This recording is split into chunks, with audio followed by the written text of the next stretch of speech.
HD2 Rochester and streaming online and in the Odyssey app at The Fan Rochester. The sports leader, 95.7 FM and AM 950. The Fan Rochester, an Odyssey sports station. It's time to start the show and talk about the sports we saw. Inside jokes and takes from Danger and Battaglia. Bills and the Sabres and the Amherst. Who gave a microphone to these jerks? Welcome to the sports bar, that's where you are. Welcome to the sports bar, that's where you are. Welcome to the sports bar, that's where you are. With Danger and Battaglia. A very good afternoon to you as we welcome you on into Rochester's only local sports talk show. The Sports Bar is on and live at 95.7 FM, AM 950. The Fan Rochester and the free-to-download Odyssey app on your smart device. When you ask it to play 95.7 The Fan, we've even got our video stream up and rolling for you on our YouTube channel at The Fan Rochester and on Twitch as well. I'm Danger, that's Battaglia. All right, we're going to break the format here just a little bit here, Danger, because usually we kind of set up the show. We talk about the weather, talk about whatever going on. It's Combine Week. It's Indianapolis, and our guy Matt Perino, who joins us on Tuesday, at some point is going to be sitting down with Brandon Bean this hour, and we welcome in from the Syracuse Post-Standard, the Shout podcast. Matt, how are you today? I'm great, guys. How are you? We're doing excellent, Matt, and you know, hope you enjoyed your time in Florida last week.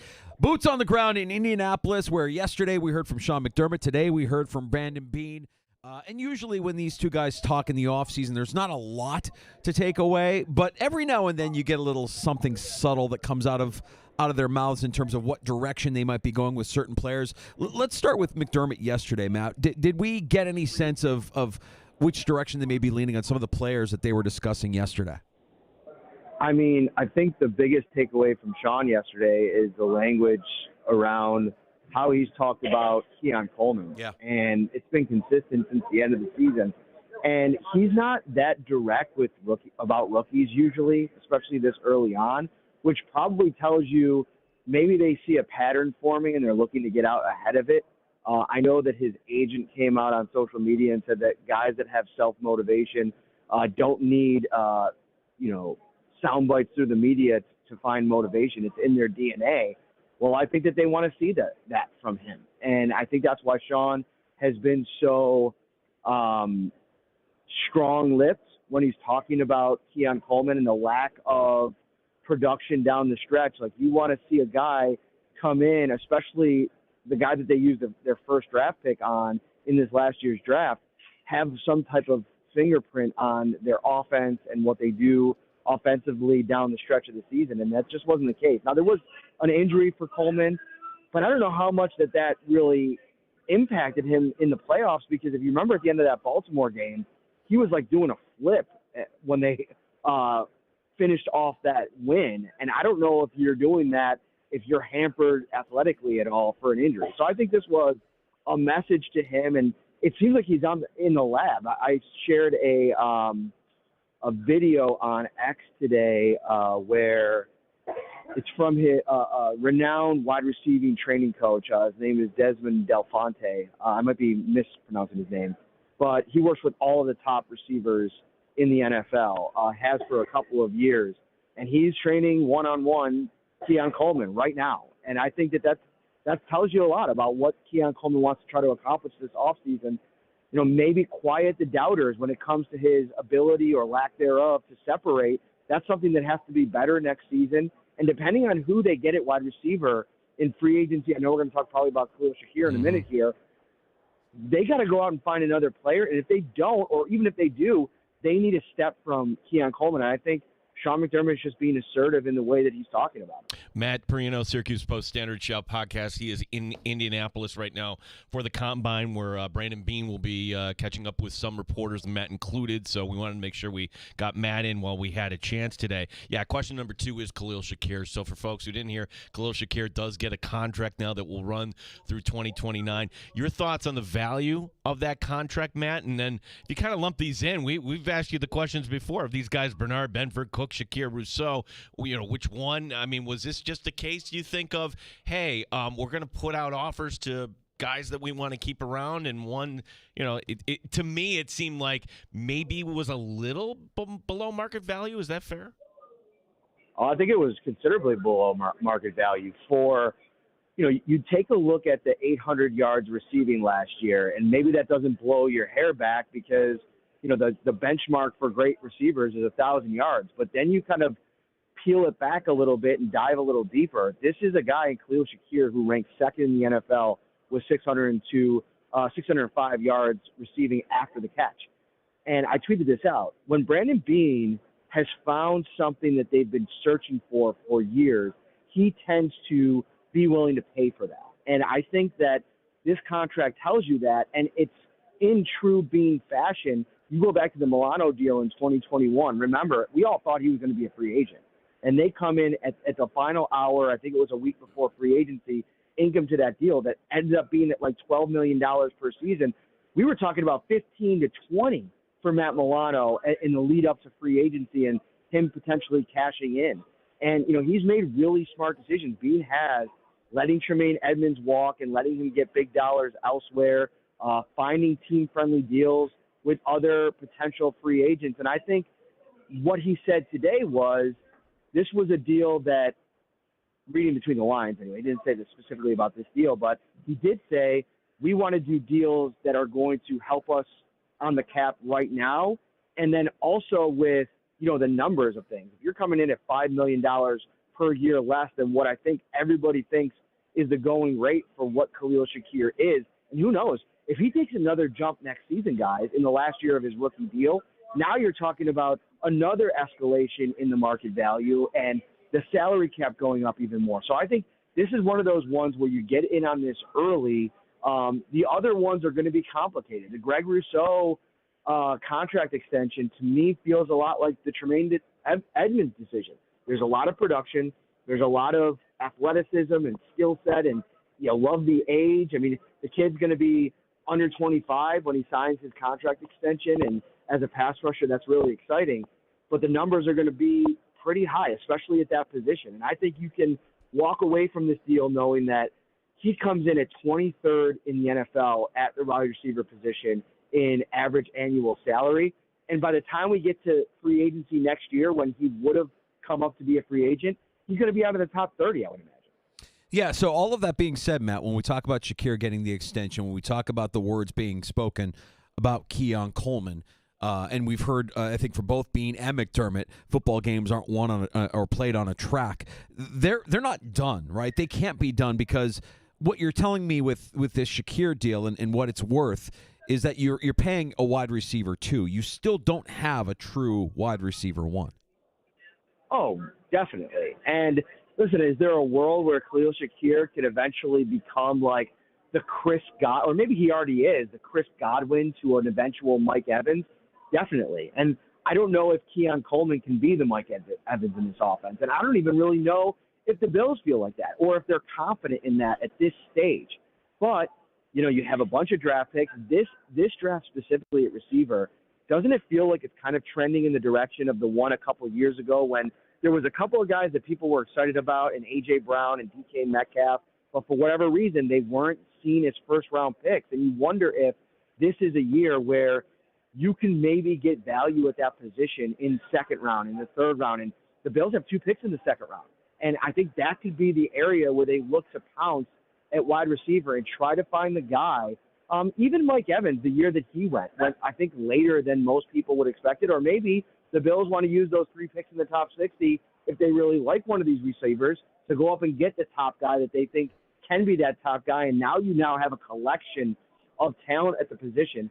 I do expect them to pursue Matt Collins and bring him back in a wide receiver 4 or 5 role. You still have Curtis Samuel. I know that's probably a little bit more money than you want to spend for what is your 4th or 5th wide receiver. But now you potentially have 2 rookie contracts and then your Khalil Shakir, who is kind of that do-everything type of guy and the run-after-the-catch guy that they just value in this offense. Matt Perino is in Indianapolis. And, Matt, if Brandon Beane does stop by, give us, the high sign there as Matt is coming on a few minutes earlier with us. Matt and Danger, I just want to say this to you both. You're both beautiful men.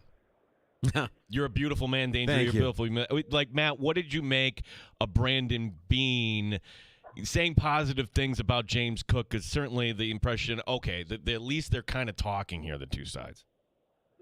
And we're gonna have to start calling you the transition kings.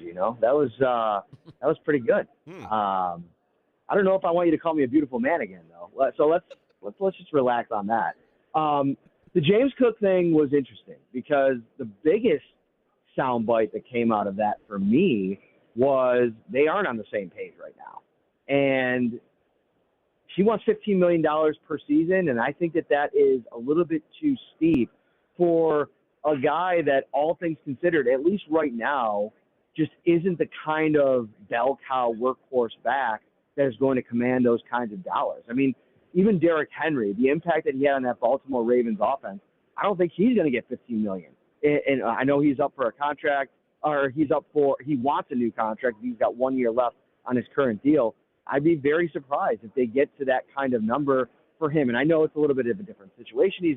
He's an older player, but Cook means a lot to this offense at the same time. So what are you willing to pay? How high are you willing to go? I think somewhere in that $10 to $11 million range is something that's going to be really interesting because they value the player so much as a weapon and a versatile piece in this offense. And it's another thing, like the Bills have been spending so many years here trying to find this running component to their offense. And I think Cromer's meant a lot to it. I think they could find another back to fit that role potentially, especially in a deep draft class like this one is at running back. But they know what they have in James Cook, and I think he might be just scratching the surface of what it could look like. So I think the two sides have to come together. And the other part of what Brandon said was, listen, just because we're not on the same page right now doesn't mean we won't be at some point down the road. And there's still runway here. I don't foresee James Cook, even though he's taking this stance and coming out and getting ahead of this thing and doing the whole media blitz, if he's going to threaten holding out or anything like that if he doesn't get a new contract. I think it's one of those situations where you let this thing play out. If it comes to the final hour and you can't come up with a deal, maybe you do let him walk and see if he does sign a huge monster contract, and then you can get a comp pick on the other side of it. Okay, speaking of those comp picks, did we learn anything from Brandon Beane today about what witchcraft and voodoo goes into the Bills possibly having some extra picks here come at the end of April?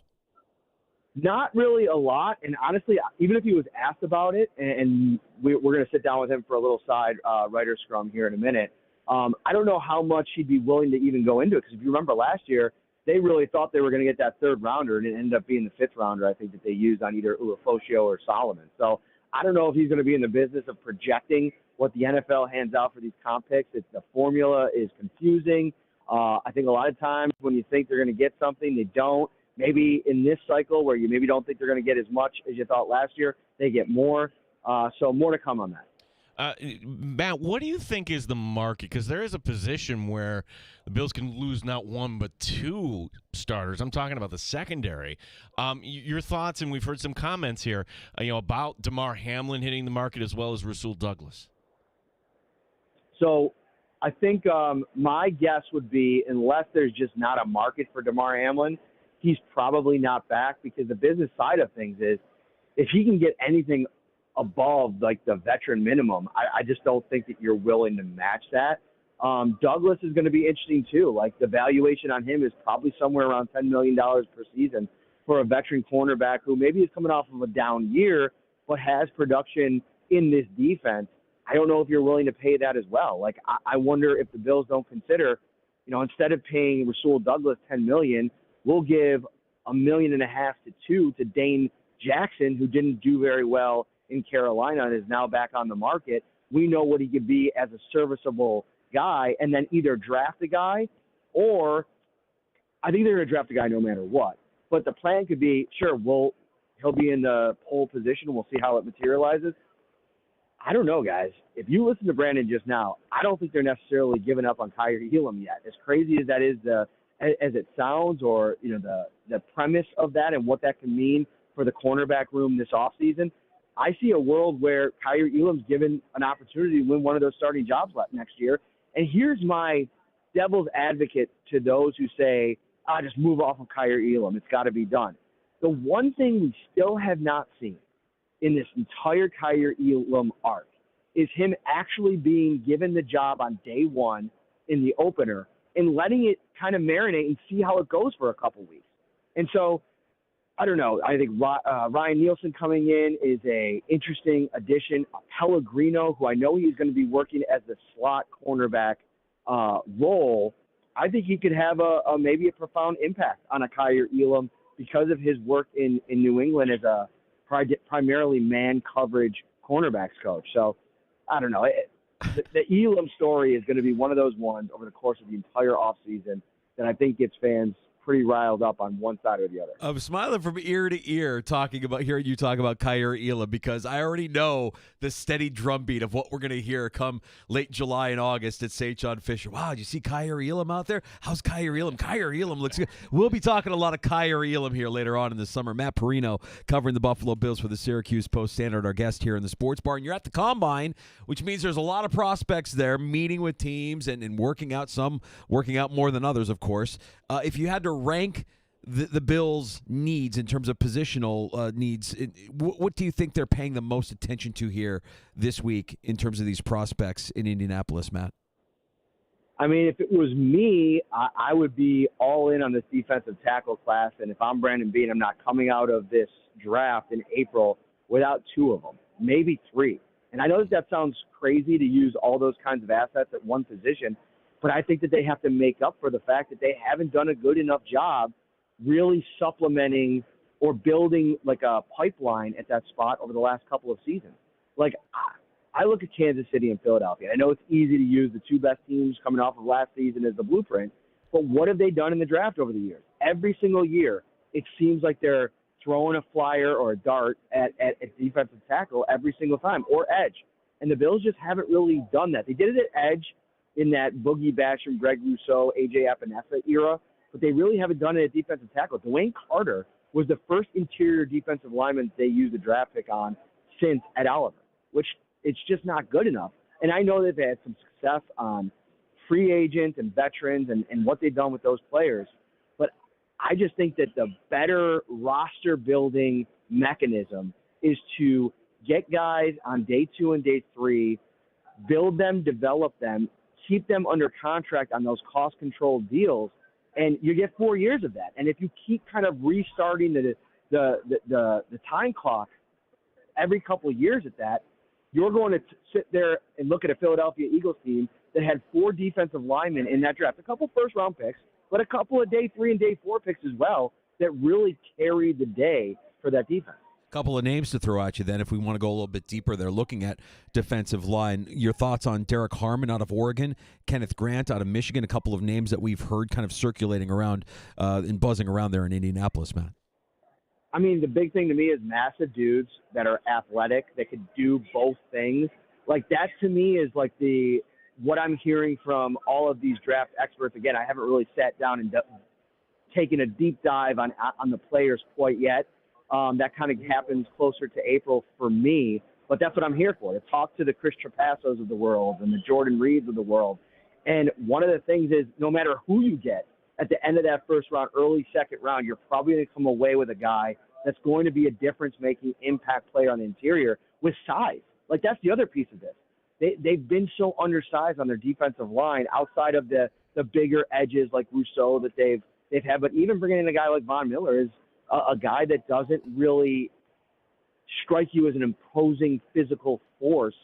I think they need that on the interior to kind of take some of the attention and the responsibility off of Ed Oliver. So I think that's the biggest piece for me, is finding a guy that's bigger but can also give you the playmaking, the run stopping, they do everything, right? Like, I think that's what everybody's looking for. Matt, last one for me, and this is just an illustration of how the draft has changed. I mean, my gosh, when we're growing up, there's Chris Berman. Hey, the cabbie on the way over told me the Bills are going to draft so-and-so, and wouldn't you know, Chris Berman knew who the Bills were going to draft.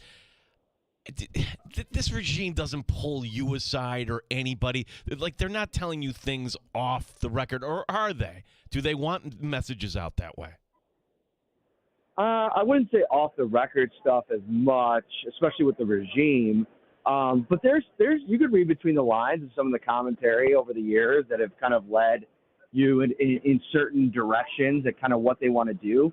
I wonder how much they've learned lessons from years past. I mean, the cornerback pick in 2022 of Elam really felt like they backed themselves into that corner because of the way that they addressed the position in free agency, and it almost felt like they had to come away with an impact player in that draft, and they reached on Elam after the Chiefs kind of messed everything up and went up ahead of them and got Trent McDuffie. So I think you could read between the lines. I think that, with everything that they say, I know the big thing the last couple of weeks has been Brandon Beane talking about don't expect a big swing. We don't have a lot of cap space. Well, now that the cap has risen to the level that it has, the rhetoric today felt a lot different than it did 2 weeks ago at the end of the season. Matt, we know you have Brandon Beane on deck, so we want to give you plenty of time to prepare for that. But just before we let you go, let our audience know a little bit about what you're working on there from Indianapolis that we can catch up on. Yeah, I'll have stories from Brandon and Sean up at the website.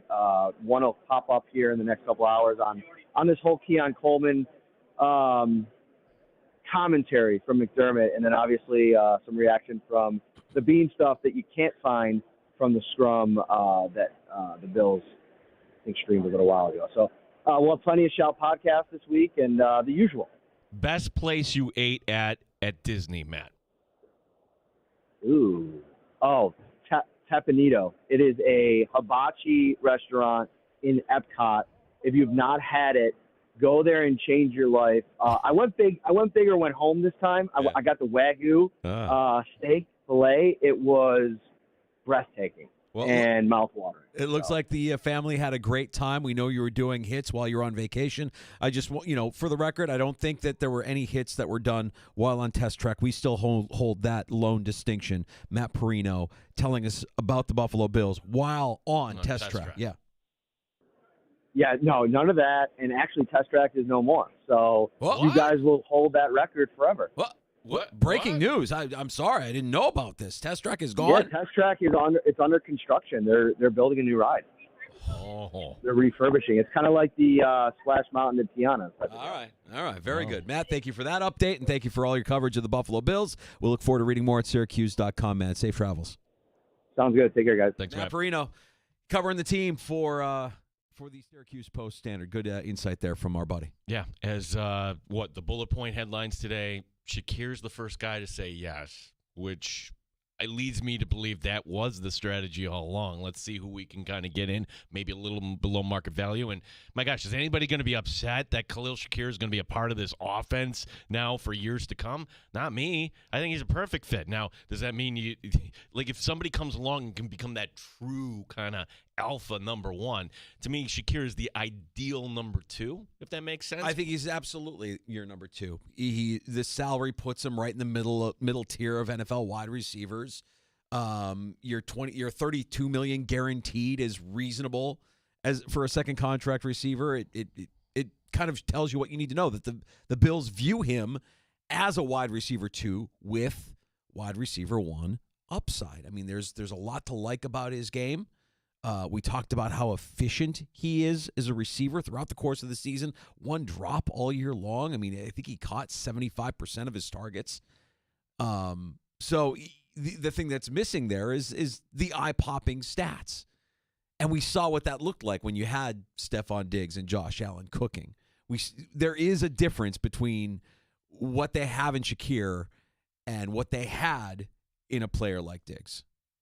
But on the other hand, though, the way the offense moved to this predominantly run-first kind of attack, I'm totally fine with giving Shakir that money, and then you kind of stretch that over 2029. I don't think that's going to really impact your cap all that much. Now, the question about where do you leave off with Cook, and well, that's all fun stuff we can kind of dive into is if you're just tuning in, yes, Matt Perino, because he's sitting down with Brandon Beane, normally he would join us at around 3:30. We had to move them up a half hour today. But if you missed that, just download the Odyssey app and you can go back and listen. Yeah, we'll get that also available for you wherever you get your podcasts. You can find the Sports Bar in podcast form on Apple Podcasts, Spotify, and that free-to-download Odyssey app. We should also mention that Michael Leone, Rochester Americans head coach, will be stopping by the Sports Bar later this afternoon, right around 4:25. Your calls are always welcome in the Sports Bar.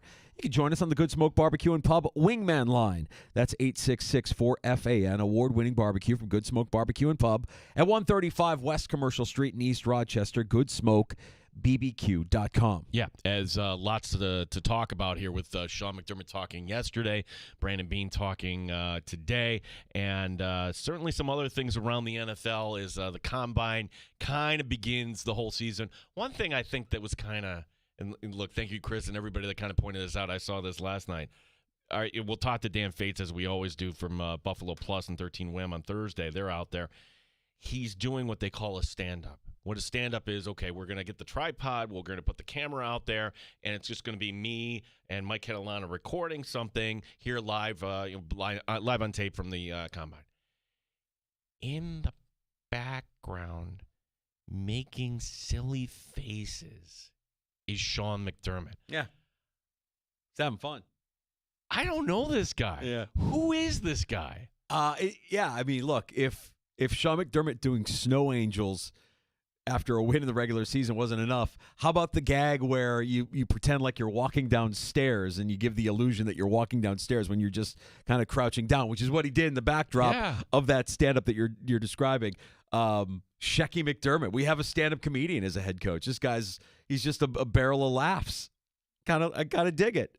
I kind of like that he's lightening up a little bit, or at least you're seeing that this time of year they take it seriously. It's a serious job, but there isn't as much levity, or there isn't as much gravity, there isn't much pressure on Beane and McDermott at this time of year as there is during the regular season when wins and losses are all that matter. Yeah, that's got to be like such a weight, and maybe this is who he is. Like we think we know these guys, we really don't. Like for Belichick, all those years going up the podium, and then he gets on TV, and it's like, okay, he's a little more personable than he let on. Of course, yeah. All right, so let's take a quick break here. We'll come back. We have time for your calls. 866-4326. If you want to pull up a stool and join us, we'll dive a little bit deeper into this Khalil Shakir extension that we learned of today. We have Brandon Beane's comments to dissect as well. We'll get into that and more next on The Fan.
Sports Update. Buffalo Bills give wide receiver Khalil Shakir a contract extension, 4 years, $60.2 million. 32 of that is guaranteed, first reported by Adam Schefter.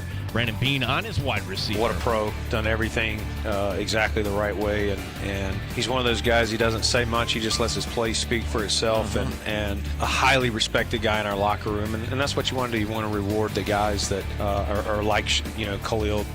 Beane speaking at the Combine today in Indianapolis. The Buffalo Sabres tonight looking to make it 2 in a row coming out of the break as they take on Anaheim. Our coverage will begin at 7 o'clock. The Amerks back in action tomorrow. Final home game for 2 weeks as they'll be taking on the Penguins. We'll talk to Amerks head coach Mike Leone next hour here in the Sports Bar. Team Battaglia, the sports leader, 95.7 FM and AM 950, The Fan, Rochester.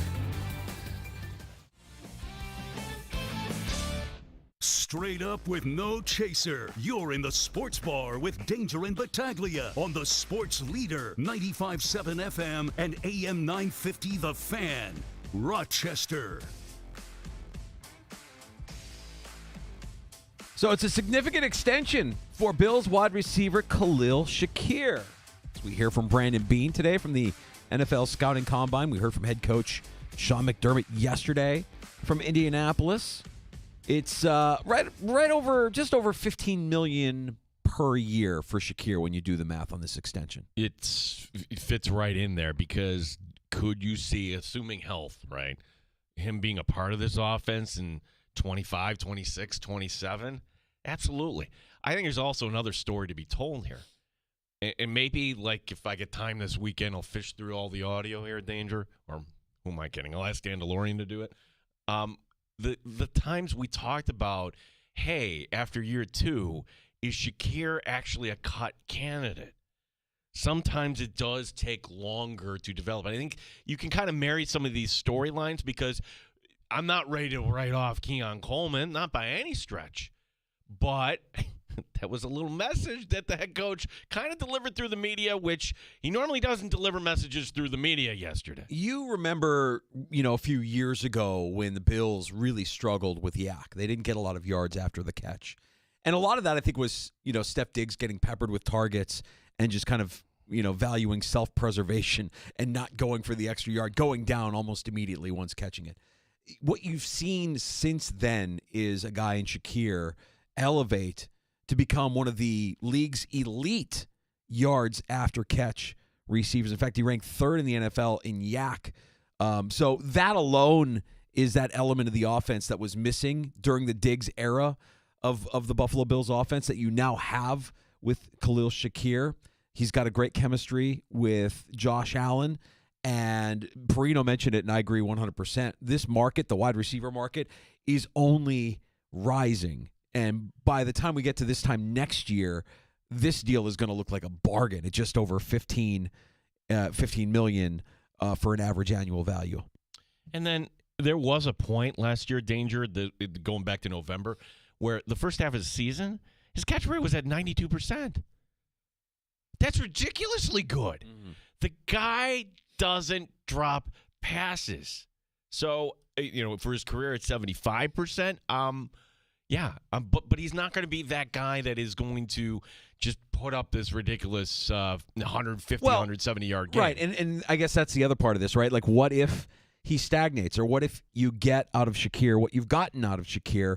I still think even if he stagnates, even if he doesn't ascend in his game, it's still a reasonable number for a wide receiver 2 or a wide receiver 3 in this Bills offense.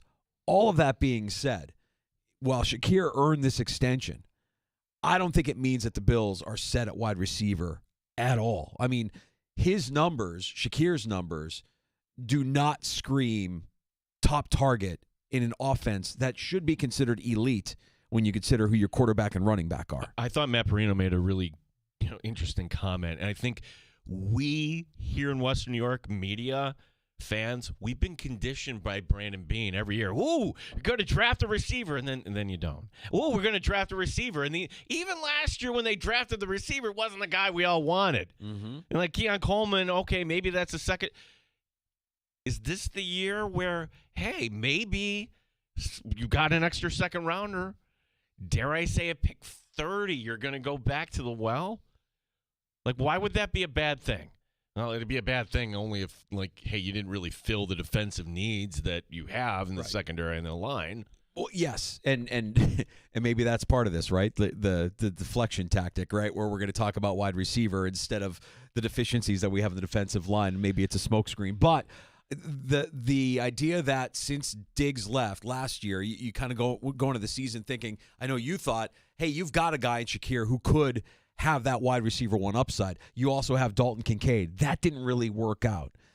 Who on this offense is scaring opposing defenses on 3rd and long or in the postseason? And I don't think that this move means this, but if it does mean that the Bills are going to pass on a wide receiver, a top wide receiver in either free agency or the draft, I think they're making a mistake.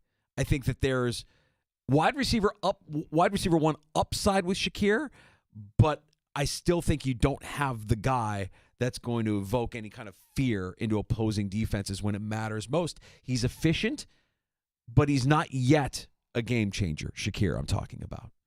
So this contract isn't something that's going to solve their wide receiver issues when you look around the league and you see how many elite wide receiver duos exist. The Bills still need an answer at this position. I love the player. I like this deal, but the Bills cannot stop looking for that wide receiver one. Yeah, I mean, if we're looking at free agent wide receivers, okay, T. Higgins, I don't think he's springing free. Like, the names are there, Danger. Like, Mari Cooper amongst them. You know, Cooper, like... He's not a wide receiver one. No. He's not a wide receiver one. Higgins, I would listen to. If you find somebody in the draft, if you look in the draft and you see somebody like Isaiah Bond is the name that I think a lot of people are going to start mentioning, the receiver out of Texas who's just fast and a playmaker. You're looking at some of these wide receivers, Danger, and I'm like, nah, Keenan Allen. No. Chris Godwin? Nope. Sorry. DeAndre Hopkins? Nope. Mike Williams. These are your free agent wide receivers. This is the best you can give me in the free agent market. I mean, it gets worse. It feels like it's T. Higgins or bust if you're looking for a true wide receiver one in the wide receiver free agency market. Yeah, and I don't think that's the best way to spend your money. I agree. So, like, all the arrows are pointing to day 2. Are they not? Because day 1, our expectation is, okay, I think our expectation is you're not going to be drafting day 1 because that pick went as part of the Myles Garrett trade. All right, but realistically, okay, maybe that doesn't happen. You're drafting defensive line, and we're all going to be drooling all over the guy from Michigan and everything else. And you do need some tackles there. You do need some beef in the middle. There's no question about that. To me, defensive line is the number one need. I would listen to corner. I would listen to a safety if you felt like somebody could step in there right away. Another thing, too, another variable here, Danger. Hey, we're just going to draft the best guy and develop. No. I don't want to hear the D word. It's win now, okay? Cole Bishop, that felt like a development year for Cole Bishop. Would have been nice if, like, he could have stepped in like Cooper DeJean. Yeah, different. We heard Brandon Beane earlier today from Indianapolis, since we're talking about contract extensions. Call James Cook a beautiful man. We want James here. As he alluded to, we've had conversations. Now, I'd prefer those all be kept in-house. Right. We've generally had more success that way. But I understand, and like anything, everyone wants what they believe is their fair value. Sometimes you don't always see eye to eye. And, again, we don't talk about negotiations publicly. But I love James Cook, and, hopefully we can keep him in Buffalo, for the foreseeable future. But, again, when you work on deals, whether it's his or someone else, like Khalil's, you have to come to a consensus that we all think this is a fair value to get the deal. They're nowhere near a deal with James Cook. Well, see, I'm listening to that, and it sounds like there's a deadline. Is there? Maybe in Brandon Beane's mind, because just throw this out, and this was kind of what we were discussing while you were gone. Danger was, February week while you and some people are in Florida. Say the deal, okay, this isn't going to happen. Are you moving James Cook? Or are you just going to play it out one more year here and then you're going to let him walk? I'd be open to moving him. I think Brandon Beane is too. I think you have to be. I think you have to be open to anything, especially if you value the player at $9 million a year and he's saying I'm at $15 million. You're too far apart. And if that's the case, and there's a team out there that is willing to invest that kind of cash in a running back in a position that the Bills don't put that much of a value on in a lot of NFL teams, frankly, then you make that move. You make that move for picks. You make that move for a player that's going to help you win. And I think Brandon Beane has laid that out, that he's going to always look for the opportunities to make this roster the best it can possibly be. And really all he's telling you there on One Bills Live earlier today with Brownie and Tasker is he's not telling you that they're far apart, but he's telling you that we're far apart. We are far apart, and we don't really like that he's doing that negotiation in public, that he's throwing out numbers in public. Okay, we don't do that. Yeah, we don't do that. We don't do that. Yeah, he can do that, but we don't do that. So I think what James Cook has done is kind of, I think it's upset the general manager. Is there a way he can look like he won if it's not $15 million a year? At this point? Yeah, like how much is like his representation going to dig in here? This is why when you hear that, I'm like, wait a second, there's not a deadline here. There really isn't. It's nice to be out in front of things and make long-term plans.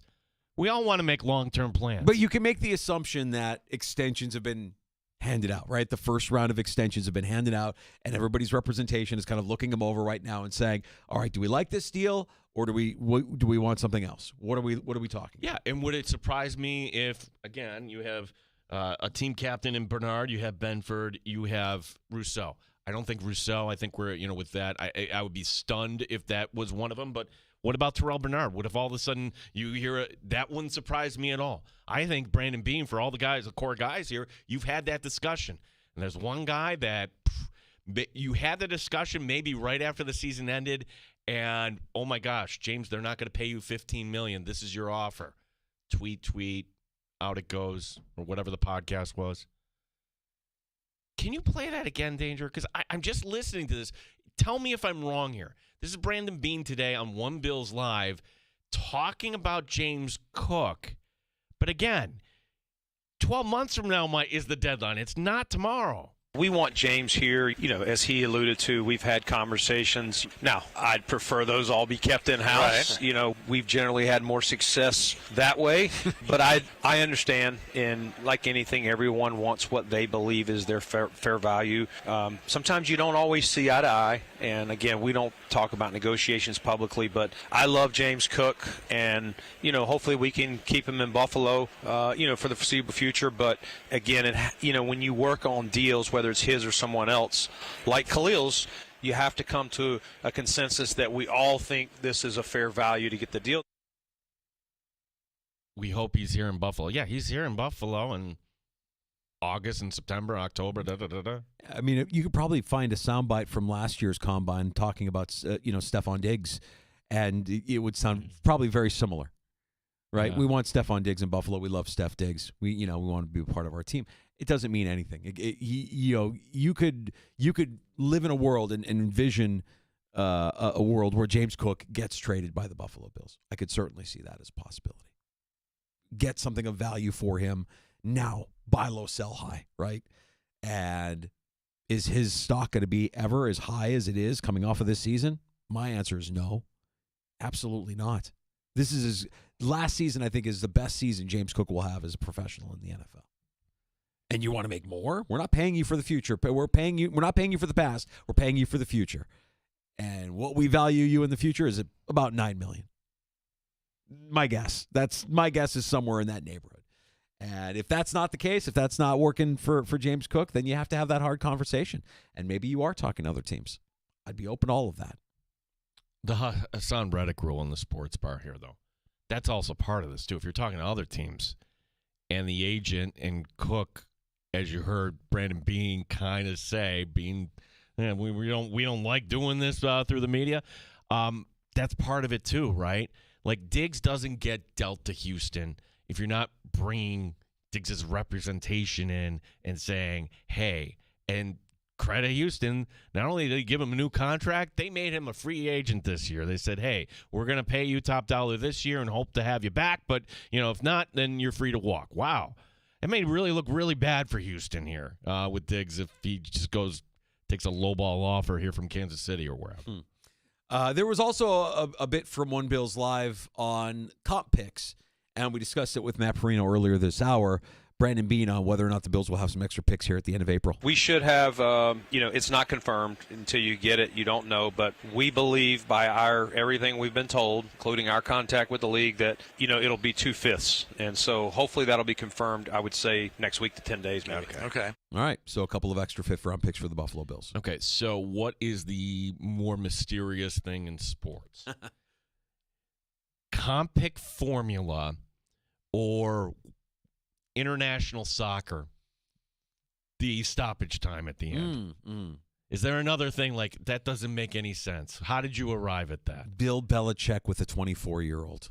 Well, that's a mystery. That is an unsolved mystery. That is one. Well, I mean, we have our theories, but yeah.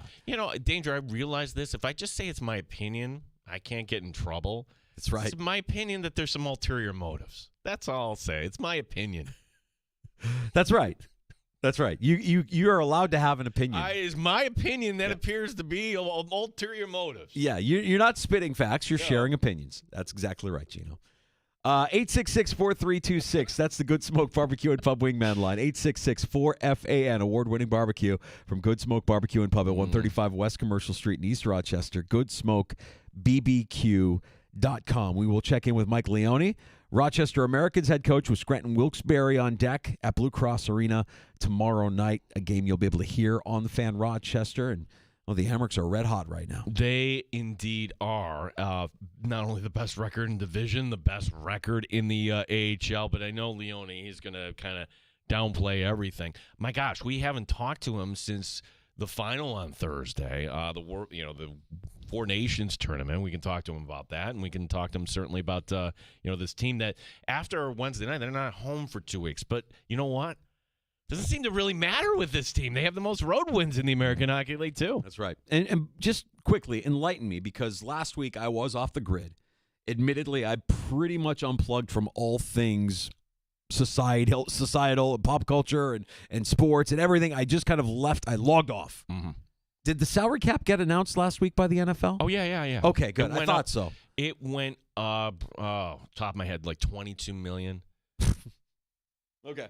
Yeah, good. All right, just making sure, because I know that there's some salary cap talk happening now, and deals are starting to get done because you have an idea of how much cap space you have, and it sure feels like the Bills are going to try and take advantage. I want to of say there's a range of 22 to 27 million. It's going to go up per team. Wow. Yeah. What other investment does that? Pretty good. And mind you, that's just the player share. Mr. Pagula and everybody else, they're getting more than that because the players only get 48% of the pie. No, those super yachts don't fuel themselves, Gino. Okay, let's not forget that. Let's try to keep Terry in your thoughts and prayers. Yes, every team has expenses, including super yachts. Yeah. We'll take a break here. We'll come back. More next in the Sports Bar with Danger and Battaglia, including Rochester Americans head coach Mike Leone joining us at 425. You're listening to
97.7 FM and AM 950. The Fan, Rochester.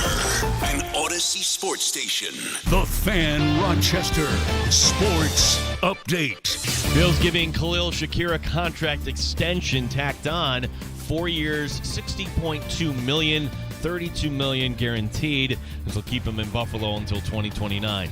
Bills head coach Sean McDermott separately saying that speed is a trait the Bills are always looking for. Everyone loves speed. Speed and small, you know, that's not how you want to have speed. You want to be speed and big and powerful. That's the right combination of speed. But yes, I do believe in speed. We do believe in speed. But speed with size and power and explosiveness, sign up for that. McDermott today on One Bills Live. Buffalo Sabres tonight looking to make it 2 in a row coming out of the break as they take on Anaheim. Our coverage will begin at 7 o'clock. Amherst home tomorrow night against Wilkes-Barre Scranton. We'll talk to Amherst head coach Mike Leone later this hour. Gene Battaglia, the sports leader, 95.7 FM and AM 950, The Fan, Rochester.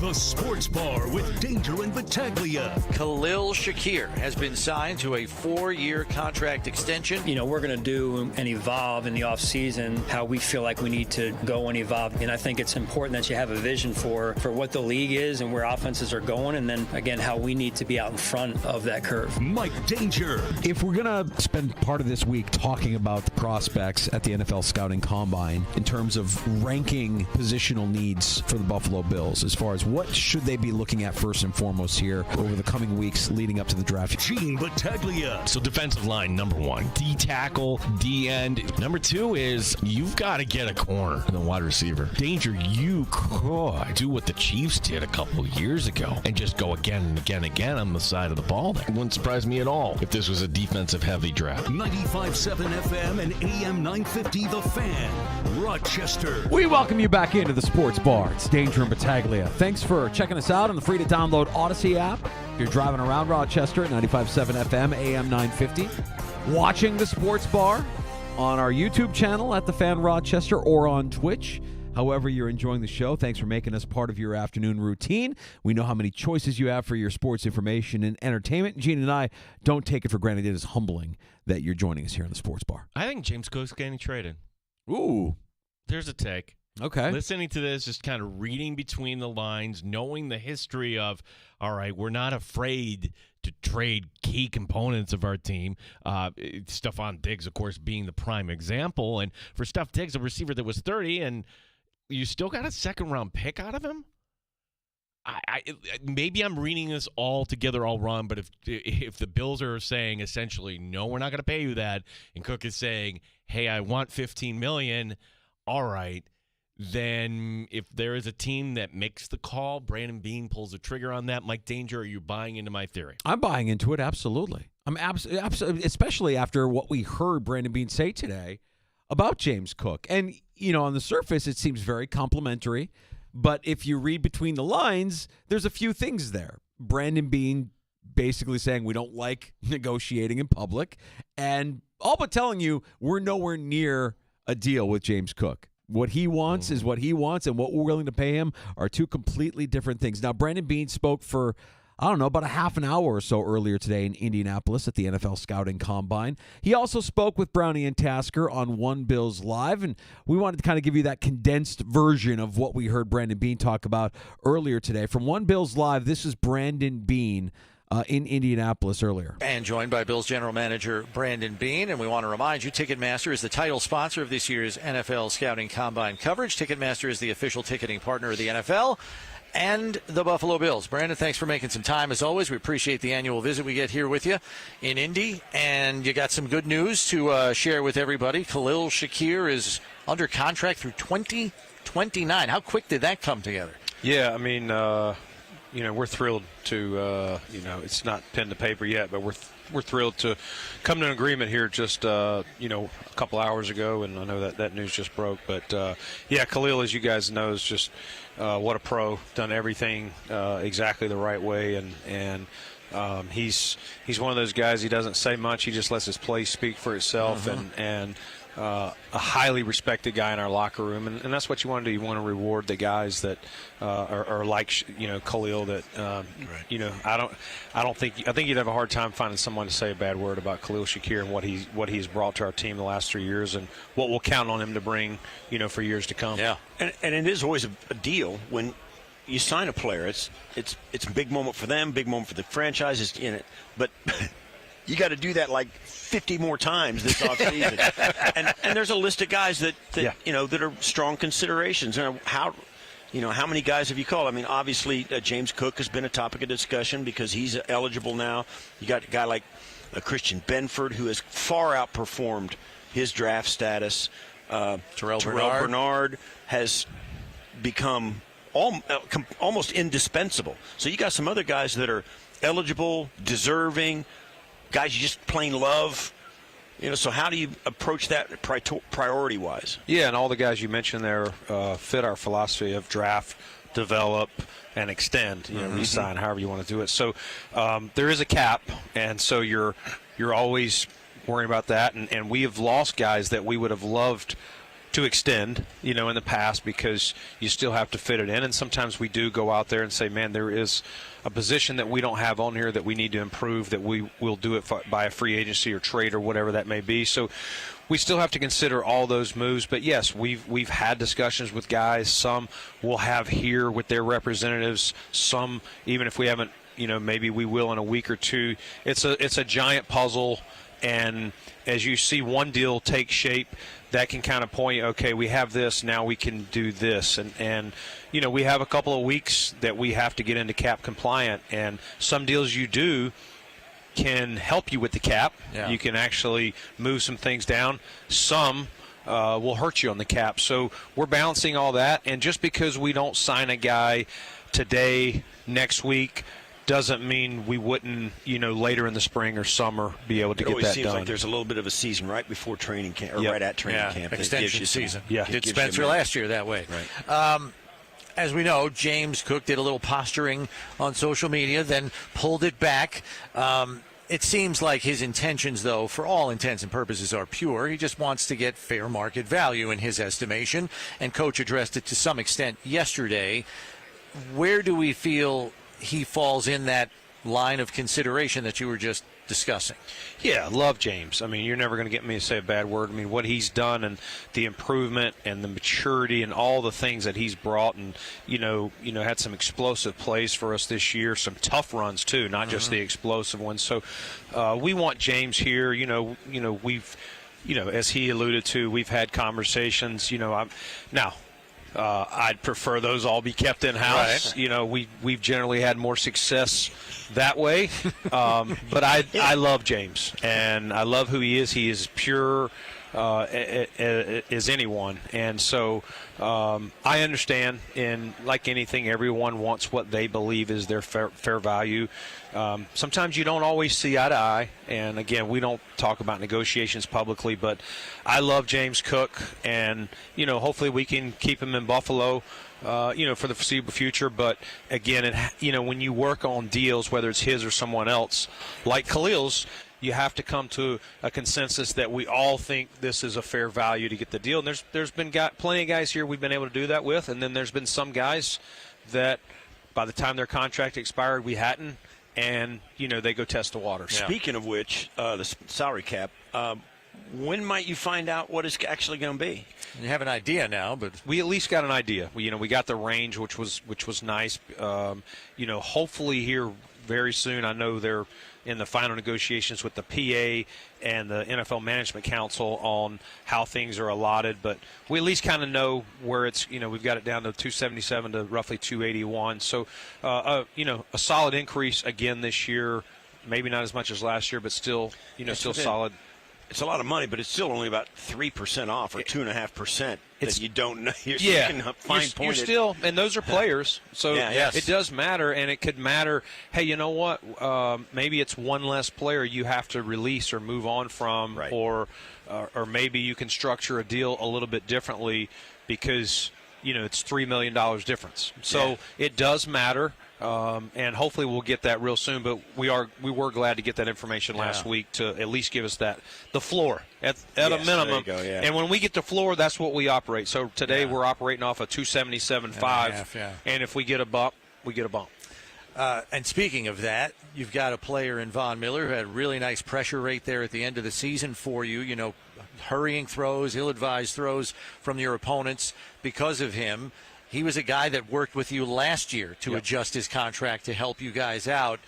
How do you approach that and navigate that, though, as a GM when you've gone to the well once already? And, I mean, look, I don't think I have to tell you or anybody else. He turns 36 next year, and maybe he's not your average 36-year-old. I think we would all agree on that. Yeah. But, you know, it's hard not to look at what the numbers say and say, oh, wow, he would be a pretty big cap savings for this team. But they love Vaughn. How do they work that? Yeah. No, I mean, let's just start with last year. What Vaughn did for this team, I don't know if I've ever seen anyone or heard of someone take less than what they were guaranteed. And he did a very team-friendly, I know I was injured, I want to be here, I want to see this thing through.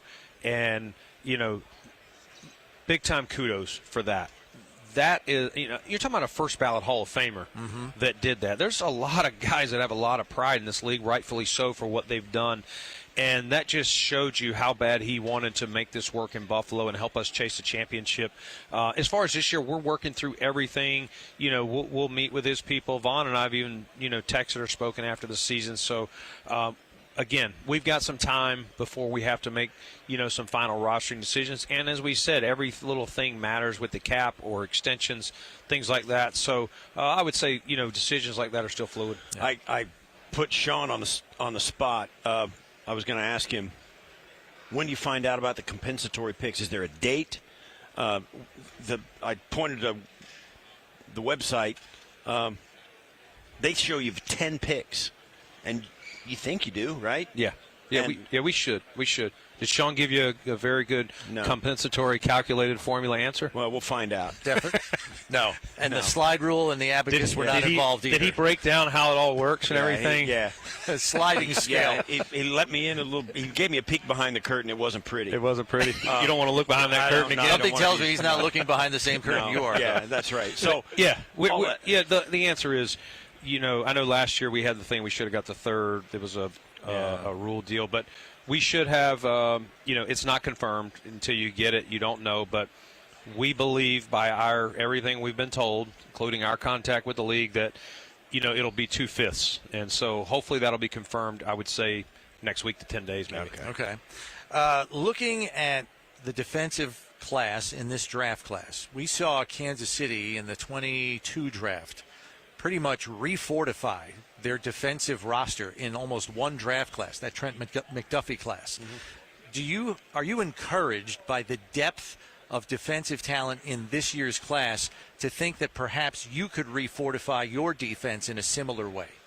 Yeah, I mean, listen, we're definitely working through that. Last night was night one of interviewing some of these young men, so I love that part of it. You know, we've seen the guys with their helmets on, watching them compete, maybe even prior to this year, you know, as they've come up. So last night we got 11 or 12 guys in front of us. We've got a full slate again tonight and tomorrow. So, you know, and the defense is here first. So it was all defense last night.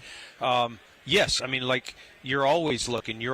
Our goal is, whether it's offense, defense, whatever, we want early key contributors. Some guys mature, some things work out fast. And it's always, what school did they come from?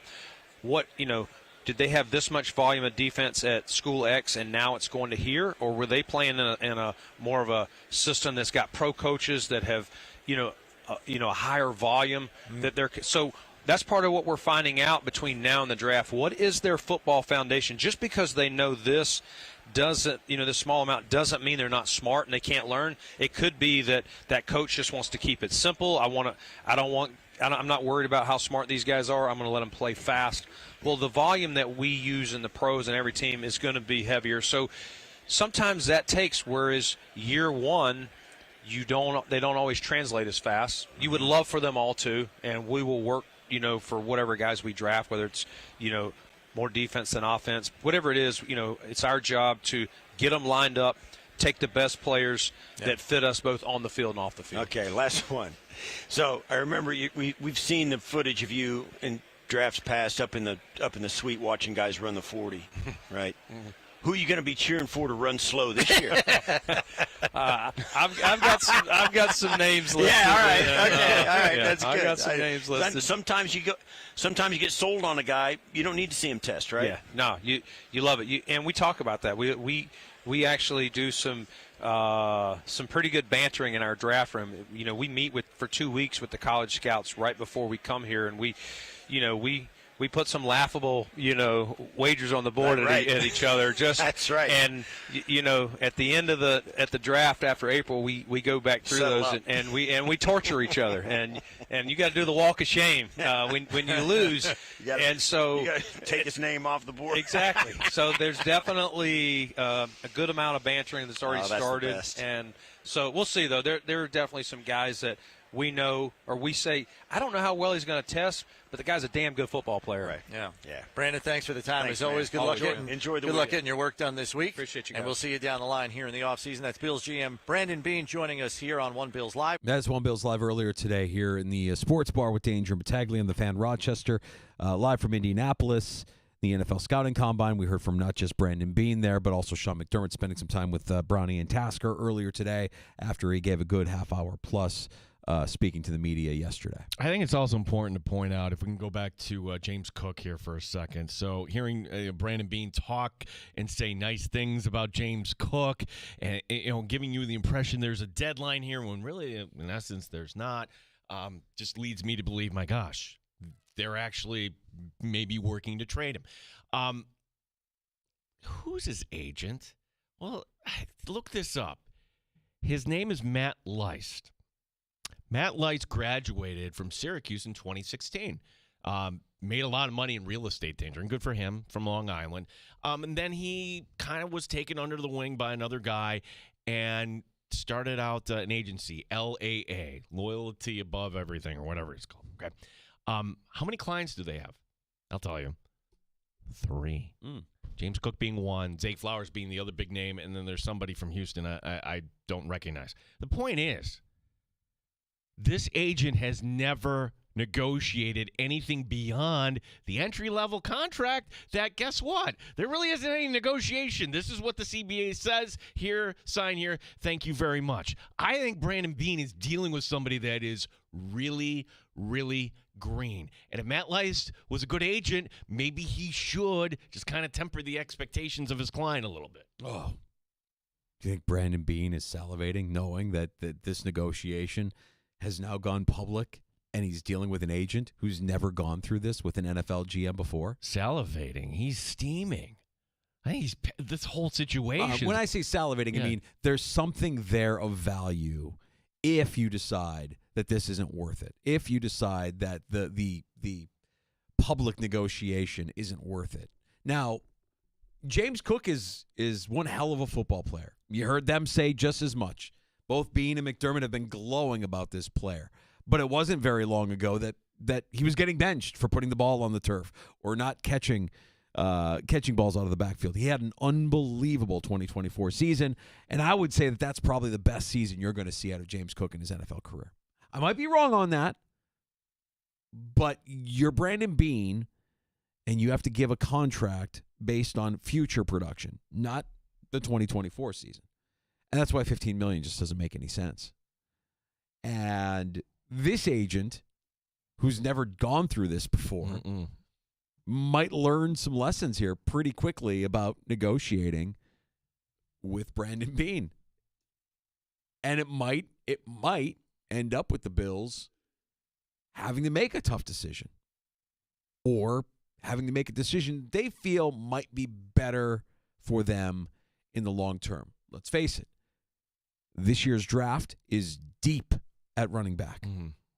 You did invest in Ray Davis last year. I'm not saying Ray Davis is on the same level as James Cook, but Ray Davis after his rookie year, to me, looked very similar to what James Cook looked like after his rookie year.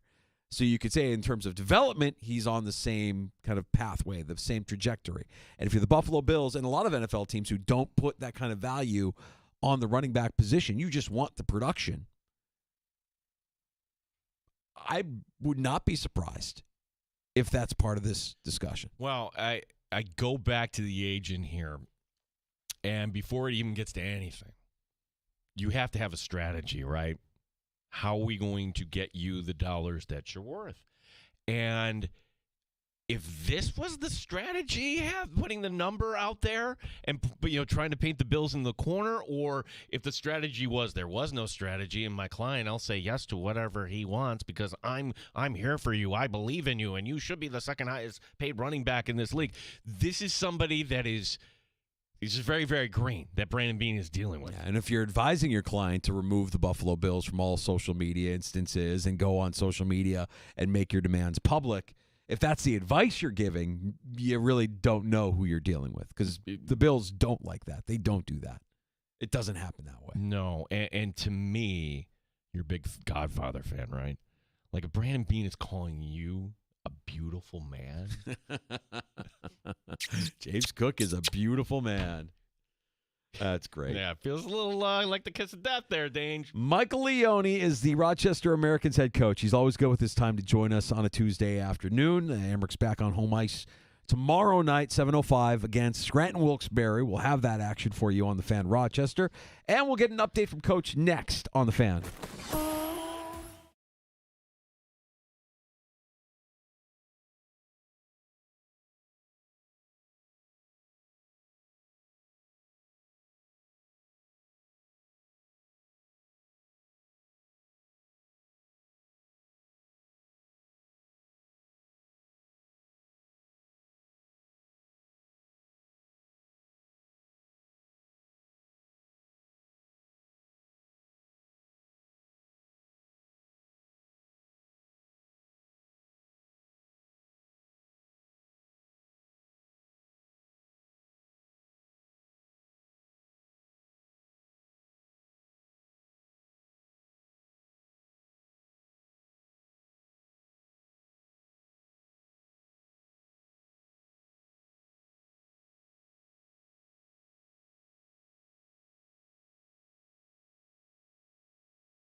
update. Bills taking care of one of their own. Wide receiver Khalil Shakir getting a contract extension, 4 years, $60.2 million, $32 million guaranteed. He's now here until 2029. GM Brandon Beane on his wide receiver. What a pro. Done everything exactly the right way. And he's one of those guys, he doesn't say much. He just lets his play speak for itself. And a highly respected guy in our locker room. And that's what you want to do. You want to reward the guys that are like, Khalil. Being today on One Bills live from Indianapolis side of the Combine. Sabres hockey tonight as Anaheim is the opponent. Our coverage will begin at 7 o'clock here on The Fan. The Amherst, red hot. Back home tomorrow night taking on Wilkes-Barre Scranton. We'll talk to head coach Mike Leone coming up next. Gene Battaglia, the sports leader, 95.7 FM and AM 950, The Fan Rochester.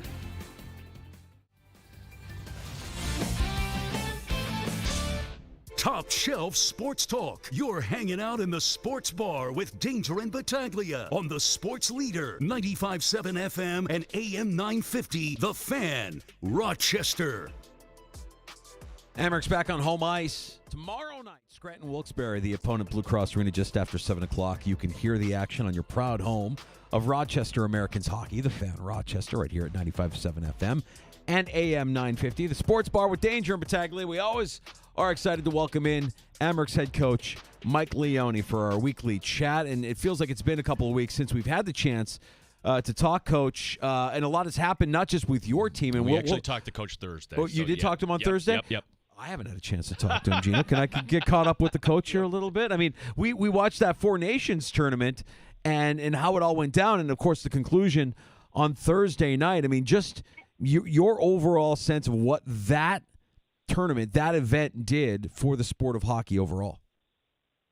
Yeah, I thought it was fantastic. I thought the NHL did a good job. I think the players deserve a lot of credit. Obviously, they were the ones that kind of wanted the best on best. And I think for the people that don't really watch hockey, I think there's a lot of people tuned into the build-up in the USA versus Canada. And just, I mean, it was almost a different – they were playing hockey but at an extremely high level. And you just could see it. It's almost like a Game 7 Stanley Cup final game, the physicality. There was, world-class players that, probably went unnoticed sometimes because everybody was committed to playing away from the puck because the margin for error was really. I thought it was fantastic, and like I said, it's tough to bet against John Cooper in a game like that.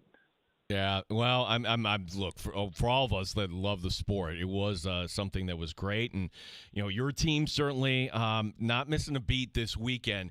And one of the things we discussed when we had you on last week, hey, Devin Levi, you could go back a couple weekends, not so good. Game actually got pulled in. What do you think about his response and the mental makeup to just kind of not only block that out, but Levi this week named the AHL Player of the Week, this for not allowing a goal in 2 games there, stopping 56 straight shots. Yeah, he was great. Like, it's always, I think sometimes when the goalie, just like with players, you're not gonna be at your best every night. It's just really difficult. So sometimes, the goalie has a bad night. It gets magnified just because he's the one in the net and the goals are going in. And, he responded really well. Like, he had a great week of practice.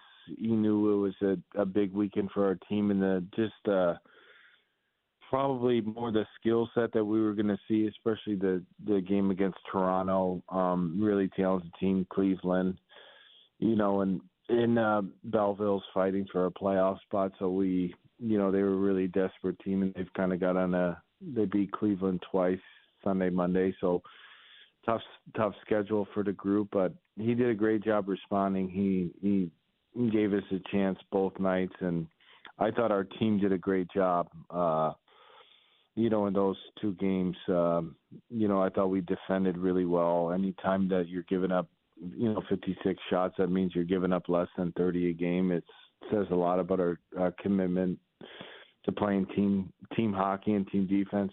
But that was great. I think it was a big moment for him and his growth and his development. And I thought he got better because of it. Let's go back to the last game against Toronto, where you're in the shootout. It's a scoreless draw, and you've got the first rounder Constellanius ready to go, and he buries it, and you get flooded with a shower of teddy bears that need to be cleared off. I mean, you want to talk about the mental makeup. Devin Levi's got to stay solid and focus through all of that nonsense and still make the save to get the win. My question is less about the teddy bears on the ice and more about the first round pick of the Buffalo Sabres and Hellenius. Just to take a moment here, Coach, and talk about the season that he's had here, his first pro season in North America.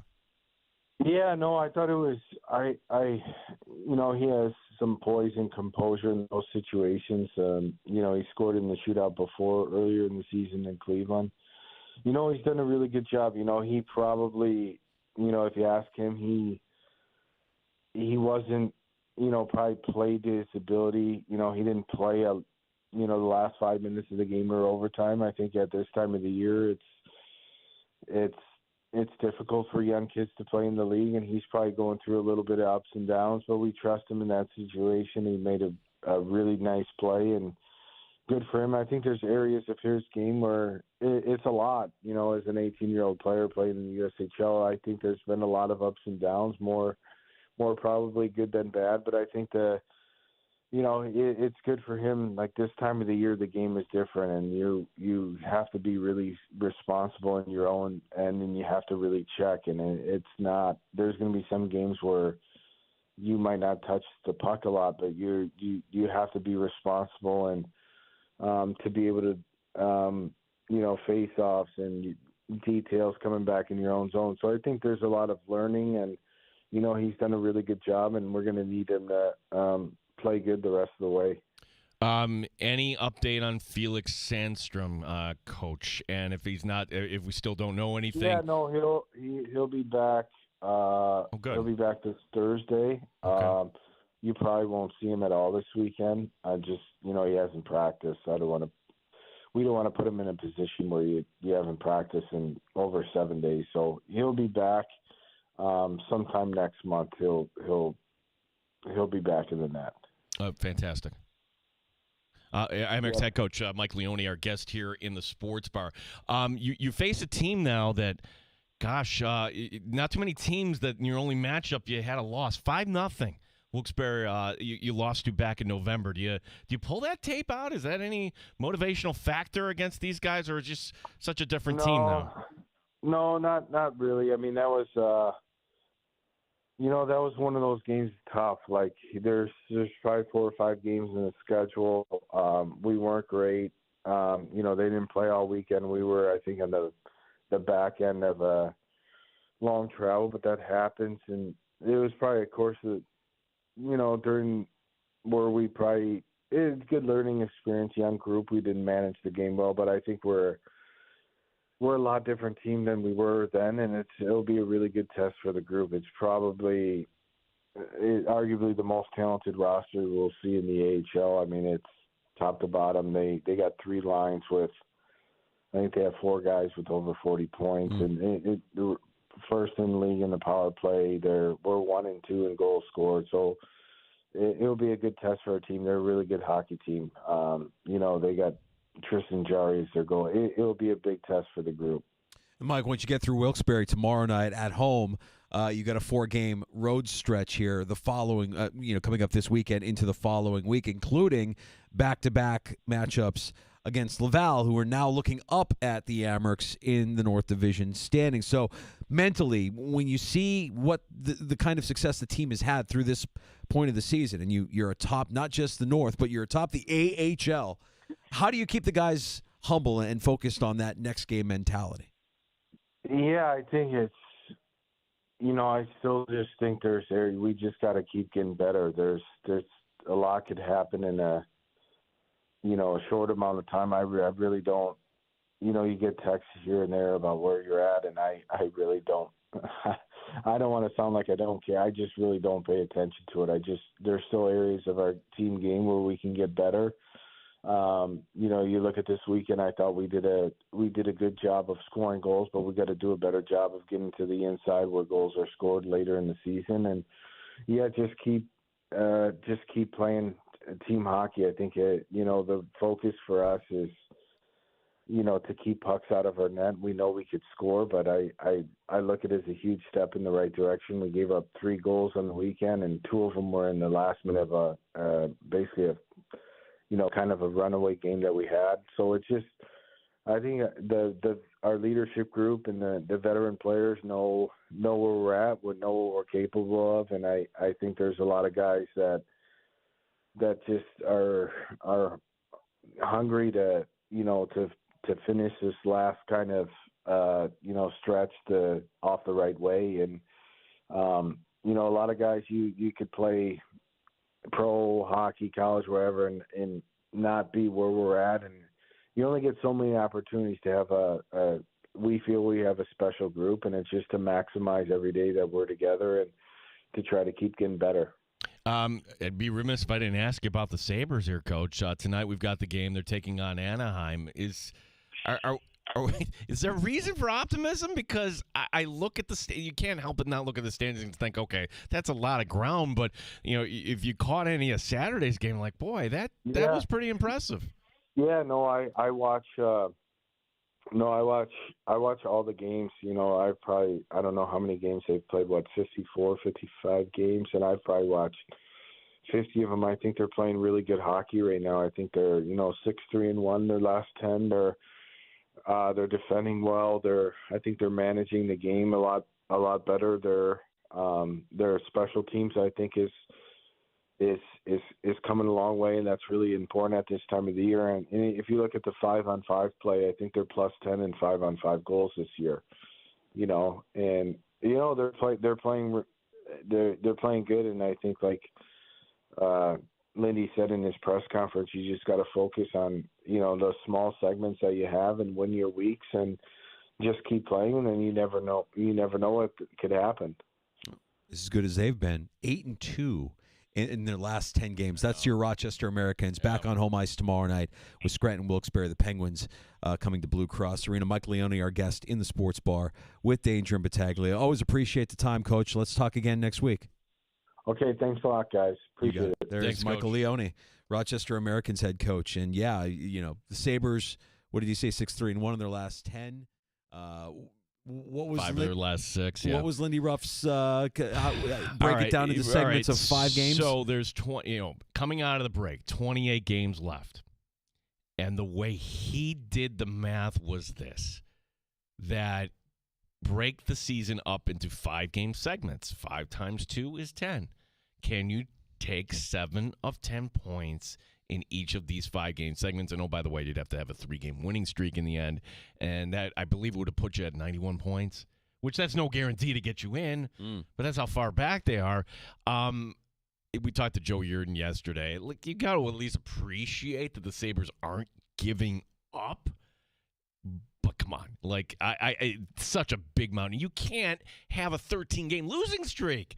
You can't go that long without getting points. And to me, it's too big a hill to climb. I agree, but I will still kind of out of the corner of my eye be kind of peeking to see, all right, are they buying in? Because that's been the problem with this roster, right? The problem with this roster is it doesn't matter who the coach is. There's just no buy-in. When they buy in, they win. Whether you're talking about Granato or you're talking about Lindy Ruff, they just don't consistently buy into what the coach is selling. Well, the people zeroed in on Kevin Adams, which was a dumb comment, and I'm sure he would love to have that back. But to me, the part where this team lost me was not sticking up for Tage Thompson. That was the part okay, are they buying in? The answer was no. Now, did that kind of wake everybody up in retrospect? Did that kind of, because, are you looking at the guys that were on the ice at the time and thinking, why didn't you think to kind of stick up for them? Yeah, that makes some sense. Was that a wake-up call? Guys, we are an unserious team because we didn't stand up for our guy when when a cheap shot happened. That's interesting. And since then, they have been better. They've been better, but you're right. That was the moment of the season where it's these guys aren't serious. Mm-hmm. This is an unserious organization. To me, that was more about the Rangers. The Rangers, believe it or not, they had 4 guys on Team USA. 4. And they came out and, it was really kind of tough. No, there's talent on that team. Like the Sabres are just so young. We've just kind of lost patience here. We'll have that game for you tomorrow night as the Amerks host the Penguins. Scranton Wilkes-Barre coming to town, Blue Cross Arena, and we'll have the action for you with Puck Drop just after 7 o'clock. And Don Stevens on the call. We will take a break here. The Bills have extended wide receiver Khalil Shakir. We'll tell you more detail on that extension. And Brandon Beane and Sean McDermott both speaking to One Bills Live today, and Brandon Beane speaking to the media at the Combine. We'll break apart, we'll tear apart some of his words from today as well, and dive into some more Buffalo Bills talk in the sports bar. Danger and Battaglia with more next on The Fan.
Local sports talk in the Flower City. One Bills Live in the Sports Bar with Danger and Battaglia. Weekday afternoons on The Fan, Rochester.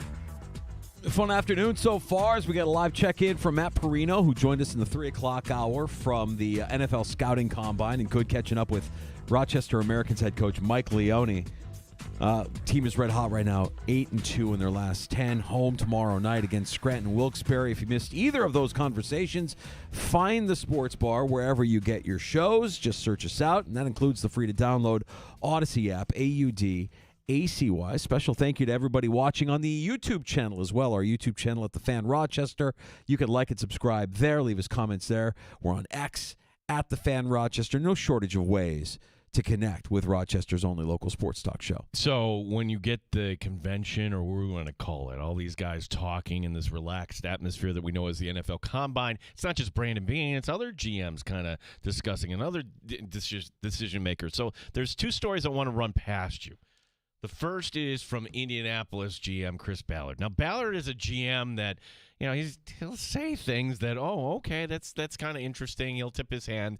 He says, Danger, that next year the Colts will have an open quarterback competition between Anthony Richardson and whoever it is they bring in, which that's an assumption, I would think, unless he already knows here, perhaps. Good. Yes, good. You need somebody to compete with Anthony Richardson. I don't know that Anthony Richardson is the dude, not based on how last season went. And the erratic play is one thing, the low completion percentage. I know where you're going with this. It's the you tap don't out. tap out. No, you're forever marked with that scarlet letter, and I don't know that you get a team back as a professional. I don't know that you get anybody in the league back after that. You have a long way to go and a lot to prove before you can do that. Now, there's a lot of intriguing options, not named Aaron Rodgers, if you wanted to make it like a true competition. Quarterbacks that are out there that you could view them through a lens and be like, hey, they're kind of like the same style and skill set as an Anthony Richardson, unproven commodities, well, one more proven than others. And the two names that I'm thinking of right off the top of my head as you bring this up to me, Gino, one is a guy that really hasn't gotten a chance. The chances that he has gotten, it hasn't been great, but he's been sitting on a bench after a team traded for him. What about Trey Lance? Name we kind of forgot. Well, you forgot about the guy that was the third overall pick just a few seasons ago. I never got that deal for Dallas because he was on the same contract timeline as Dak Prescott. So even if, in last year you could have, say you had another year of Trey Lance, you would have saw more of him last year. So, yeah, that's somebody that we kind of forgot about. Like, who would be this year's Sam Darnold, say, for instance? The other name that I'm going to throw out there that I think would actually provide a good competition and could wind up starting games if they decide to invest in him is Justin Fields. Another player who's, when you look at his skill set, his style of play, similar to what you have in Anthony Richardson and in Shane Steichen, if he's this offensive guru that everybody wants to believe he is, then you should be able to work with either of those two guys and Richardson and create a true competitive environment and let the best man win. Or you could just say, let's just bring in Aaron Rodgers. But I don't know. I mean, Aaron Rodgers, to me, where does he end up? Like, that one's so funny to me. Like, just to think, because I heard people say, well, he's not opposed to going to Chicago and being a mentor to Caleb. Was like, get out of here with that. That guy isn't going to be a mentor to anybody. No, there was somebody that brought up, him being a mentor. I forget the situation. Somebody remind me. It was Chicago. Was it Chicago? Yeah. There was somewhere else, too. Oh, yeah. Like, he'd be a great mentor for Caleb Williams. Like, get out of here with that. They're going to draft a quarterback. He'd be a great mentor. No, he wouldn't. Go talk to Zach Wilson. Go talk to anybody. And, by the way, that's fine. Ben Roethlisberger got roasted for saying, I don't know, why are we wasting a third-round pick on a quarterback? You should be mentoring him. No, that's not my job. Not my job. No, it's not my job. I'll be a good teammate, but I'm not mentoring somebody to take over my job. Will Aaron Rodgers find a job this year? Yes. It's the only way he's going to stay relevant. He's smart enough to understand that the second he fades away is the second he stops playing in this league. So what better place, Danger, than, hey, I don't have to zoom in. I can just drive over on my Tuesday day off and hang with McAfee and actually be on that show. Yeah. Well, that's interesting. Interesting comments from Ballard there in Indianapolis. What was the other one? The other one's out of Cincinnati where, you hear Brandon Beane saying, hey, we don't negotiate. And that's kind of like most GMs, right? Well, Bengals director of player personnel, his name is Duke Tobin, he's saying that Cincinnati is preparing to make wide receiver Jamar Chase the highest paid non-quarterback in the NFL. Quote, we're going to reward Jamar. I think you only say that if, like, the deal is actually done, is it not? Because anything short of that, we're going to be looking at our watch. Okay, what's kind of going on? And, oh, by the way, there's another wide receiver that's saying, hey, what about me over here? You're going to tag me again? Like for T. Higgins. Yeah, right. Well, I don't think that him saying that is – I don't think there's anything malicious there. I think they will make him the highest paid non-quarterback in the league when it's all said and done. So he's – if anything, he's just pointing at the fences. He knows he's calling his shot. The thing that Cincinnati did in the last – 24, 48 hours. And I saw it. I'm like, oh, you guys are dumb. You're dumb. Why would anybody hire this guy after everything that we've seen from him as his time in the NFL on the sidelines of an NFL sideline of an NFL team? Sean Desai is now like their defensive quality control coach or whatever title they gave him. I'm like, I guess everybody deserves a chance to work, but after what he did, failed in Chicago, somehow gets hired in Philadelphia, fails with the Eagles. You see how much of a failure he was when you contrast their performance in 2023 to Vic Fangio's performance in 2024, and you realize, wow, that guy really, really did not know how to coach a defense or how to assemble or work with a good defense. So now the Bengals have him. And the Bengals moving on from Lou Anarumo as well. The Bengals defense, admittedly, was bad last year. I think Anarumo is a pretty good defensive coordinator. I know Sean Desai is a bad defensive mind. Not somebody you want to hire. The fact that it's a successful play and people want to take that away, I think it's a little unfair. I think it's a little insulting. That's Nick Sirianni talking about the proposal to take away the tush push. I mean, we talked a little bit yesterday when we found out that it was Green Bay that was proposing the tush push be eliminated, that be made illegal. And, I have my fun with Green Bay. My brother-in-law is a Packer fan. I had wings with him last night. And I said, let me just start off by saying, team is soft. And it shows. Your coach is soft. He's a pretty boy. And he's soft. Wow. He has no way of stopping the tush push. Wow. So now they have to propose that the tush push be banned. And then it goes on, and I see, Sean McDermott yesterday didn't say we're against that play, but he did mention, and he has to. He's a politician, and he's on the competition committee. He has to say the right thing here. And he's, there are some concerns with player safety on that play. Okay, fine. We hear you, Coach. But to hear Raheem Morris today say that he also believes it should be made illegal. I mean, you're a coward. Tell me you're a coward without telling me you're a coward. Okay, so you need 24. They're not going to get the 24 to change this rule, but I know two teams now, Atlanta and Green Bay. I doubt that the Bills would do that. Something changed, though, Danger. You never could help a runner along, but it's okay. You can't pull, but you can push. You can push. Right. And I've heard people use the argument of, well, you can't gain leverage on special teams plays either, and that's essentially what you're doing with the tush push. And I don't think that that's exactly apples to apples either. I think what you're talking about is a quarterback sneak on steroids, and you have a couple of teams in the Eagles and the Bills, the Eagles more so than the Bills, that have really perfected it. They've got it down. It's almost indefensible. Well, in the Bills' case, it is very defensible. But so I like what Sirianni said, and he should stand his ground on that. You don't like the play? Stop it. Stop the play. Kansas City was able to do it against Buffalo, and I'm sure that if you're committed to it, I'm sure you can stop Philadelphia's tush push as well. Well, the way that you do that, it's just kind of preventative maintenance. Don't allow it to get to 3rd and inches or 3rd and 1. Sure. That's also another plan. Yep. Happy Hour is next in the Sports Bar. We'll dive a little bit more into the extension for Bills wide receiver Khalil Shakir that we learned of today. We heard from Brandon Beane. We heard from Sean McDermott, all from the NFL Scouting Combine.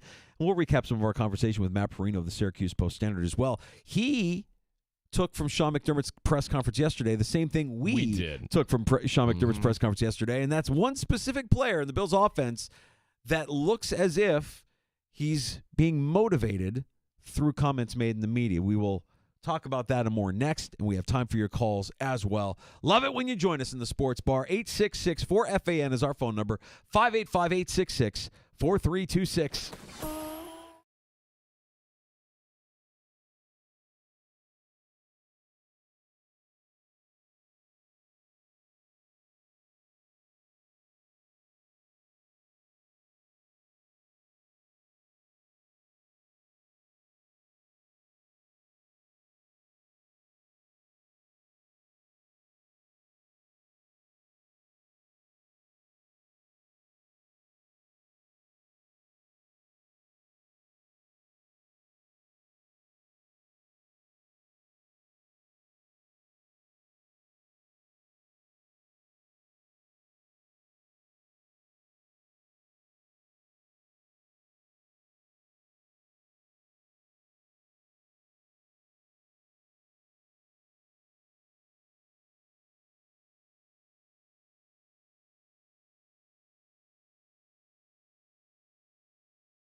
and in the Odyssey app at The Fan Rochester. The sports leader, 95.7 FM and AM 950. The Fan Rochester, an Odyssey sports station. The Fan Rochester Sports Update. Bills taking care of one of their own, wide receiver Khalil Shakir getting a contract extension today. 4 years, $60.2 million. $32 million of which is guaranteed. He'll be a Bill until 2029. Head coach Sean McDermott, though, separately saying that, well, speed is always a trait the Bills are looking for. Everyone loves speed. Speed and small, you know, that's not how you want to have speed. You want to be speed and big and powerful. That's the right combination of speed. But yes, I do believe in speed. We do believe in speed. But speed with size and power and explosiveness, sign up for that. Hockey tonight here on The Fan as the Buffalo Sabres look to make it 2 in a row coming out of the break. Anaheim, the opponent. Our coverage will begin at 7. Amherst back home tomorrow night. Wilkes-Barre Scranton coming to town. Gene Battaglin, the sports leader. 95.7 FM and AM 950. The Fan Rochester.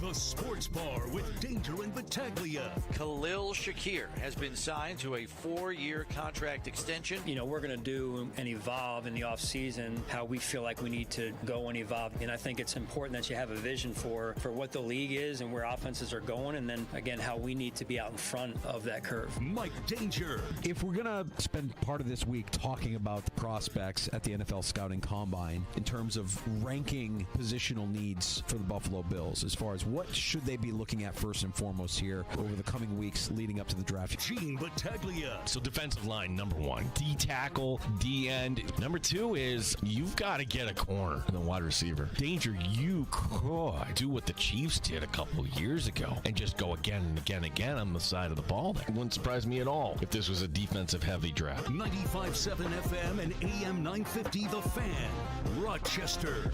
Happy hour in the Sports Bar. We're glad you're with us. Thanks for watching the Sports Bar on our YouTube channel at The Fan Rochester and listening along in the free-to-download Odyssey app. If you're driving home after a long day of work in the Flower City, 95.7 FM, AM 950. You can get us on your smart device when you go home. Just ask your smart speaker to play 95.7 The Fan. One of the things that feels like happens almost every year at the NFL Scouting Combine, and there's a lot of NFL people, reporters, insiders. And you also get the fantasy guys, right? Like the fantasy and the sports betting guys that'll go down to the Senior Bowl, that'll track the prospects, they take football very, very seriously. Yeah, it is the one time where if you want to break in this business, just go to Indianapolis. Maybe you can't get the credential to get into the one convention center, but you can be around in those corridors. You can go out to the steakhouse. You can make connections. Are you believing this report or no? So, Cecil Lammey, who's a host in Denver, radio host in Denver. We've had him on our show before. Yes. It's great. He's also co-host of a podcast, a Football Guys podcast. And he's pretty wired when it comes to the Denver Broncos. I mean, I would equate Cecil Lammey to the Denver Broncos as maybe Sal to Buffalo Bills. Okay, that's pretty wired. Yeah, he's that's pretty very wired. All right. Wired. Now, Sal and Cecil are not the same, but I think they have the similar kind of access and similar kind of relationships with the guys within the team, being that they've been around for as long as they've been around. I think it's also important to note that my observation is Cecil's not going to put anything out there just to get his name in the headlines. He doesn't need that. No. He doesn't need that. I mean, I think he's comfortable in his own skin, and for what it's worth, I think he does a great job with the work that he does at Football Guys and his radio show as well, covering the Denver Broncos. And there have been a lot of times where Paxton Lynch was their quarterback. And Paxton Lynch was supposed to be the guy that was going to succeed Peyton Manning. And it was Cecil Lammey who incessantly would kind of hint in their podcast, like, this guy ain't it. And he ain't it because the word around the team is he can't put down the joystick. He can't put down the controller. He's addicted to video games. Nobody heard from Paxton Lynch afterwards because Paxton Lynch, it was true. Because Paxton Lynch was not an NFL player. He was addicted to video games. He didn't take it seriously enough. So I'll give Cecil Lammey some credit where it's due. I think he does a good job with the Broncos as far as, like, listening to the wins and seeing what's going on. Now, Sean Payton is coming off a year where he got the Broncos back to the postseason. Things are moving in the right direction. And if you think they can't make that jump, I would just kind of point out, who was the 7th seed last year in the NFC? I know. It was Philadelphia. Like, okay, Denver is the 7, and they came to Buffalo, and we kind of patted them on the head and said, okay, we'll see you next year. What do you think they're doing? My gosh, if we get Bo Nix some help on offense. We have Cortland Sutton, but what else do we have? We don't really have a running game. We certainly don't have a tight end. We have the best defensive player in the game. He was defensive player in Patrick Surtain II, but my gosh, can we get him more help? And the curve is ready for Denver to say, hey, you know what, Kansas City? Guess what? You have some competition now in this division. Am I wrong for thinking that Denver is actually a team that really you shouldn't sleep on, which is kind of silly saying, hey, they made the postseason, but honestly, Danger, you can't sleep on Denver here in 2025. You can't. And there's a couple of names that I think of when it comes to the draft and the Denver Broncos. And, man, as I was watching the college football playoff and I'm watching with my brother-in-law, who's a big Penn State fan, I'm like, Tyler Warren is a stud. Tyler Warren is going to come into the NFL, and he's going to just wreak havoc. I mean, you saw what happened with the Raiders this year. And with Brock Bowers, and I would imagine that Tyler Warren has that kind of ability, that kind of potential for a team that wants him. Now, I don't know that he will be there for the Broncos, as I think they're picking 20.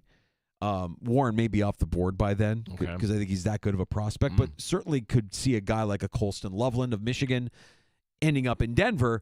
If you put a tight end in Sean Payton's offense, I think we all know what that looks like because we saw what it looked like in New Orleans when he had Jimmy Graham tearing apart the league, right? So it's with all that in mind that Cecil Lammey today shares a video with his report that Gronk has been training for a return to the NFL, training in Colorado at high altitude, high elevation, and the dots that you can connect here is that Gronk and Payton have a relationship that dates to their 1 year working together as analysts on Fox. I've never seen a report, though. Just everybody, by everybody, I'm talking Rappaport, I'm talking Albright, I'm talking like guys who are insiders just come back. Nope, not true. Not happening. Not true. Nonsense. Nothing burger. Yeah. Now, I'll hear that, but at the same time, I also think that there's a pettiness and a competitiveness that comes with reporters of the NFL, that they might be viewing Lammey as like, okay, fantasy football guy, go away now. Let us handle the big breaking news stories. Like Gronk making a return to the NFL would be a massive story. Yeah, and if he returns to the NFL, you don't start in April or you're already going. Like you're already working out. So can I take the middle ground, which is not cool in our business, but why is he there working out extensively in Colorado? He's probably testing himself. He's probably testing his body. He probably hasn't given anybody the final word, yes or no, is he going to do this? Because he's got to get himself not in just shape, into football shape. Big difference there, Danger. Yeah, I don't want to dismiss it entirely like the NFL insiders have. It would be shocking if it happened. It would be shocking. And this, I think why it would be shocking to me is not because Gronk hasn't played football in a couple of years, because I think you have a couple of really good options if you're Sean Payton in the draft to draft your tight end for your offense. Either of those guys that I mentioned. I don't think Warren will be there. But no, and look, to put this in fantasy terms, let's just say, oh my gosh, it did happen. You're not going anywhere near that.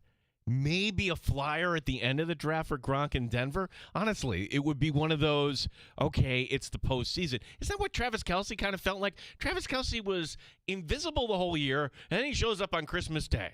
Okay, so that's the part where Kelce's at in his career, and maybe Gronk makes a play or two in the postseason next year. If this is true, which a lot of people are saying it's not true, but you don't regularly get Ian Rappaport retweeting this, just saying, nope, not happening. Nonsense. You don't have somebody else saying this is a nothing burger. Yeah.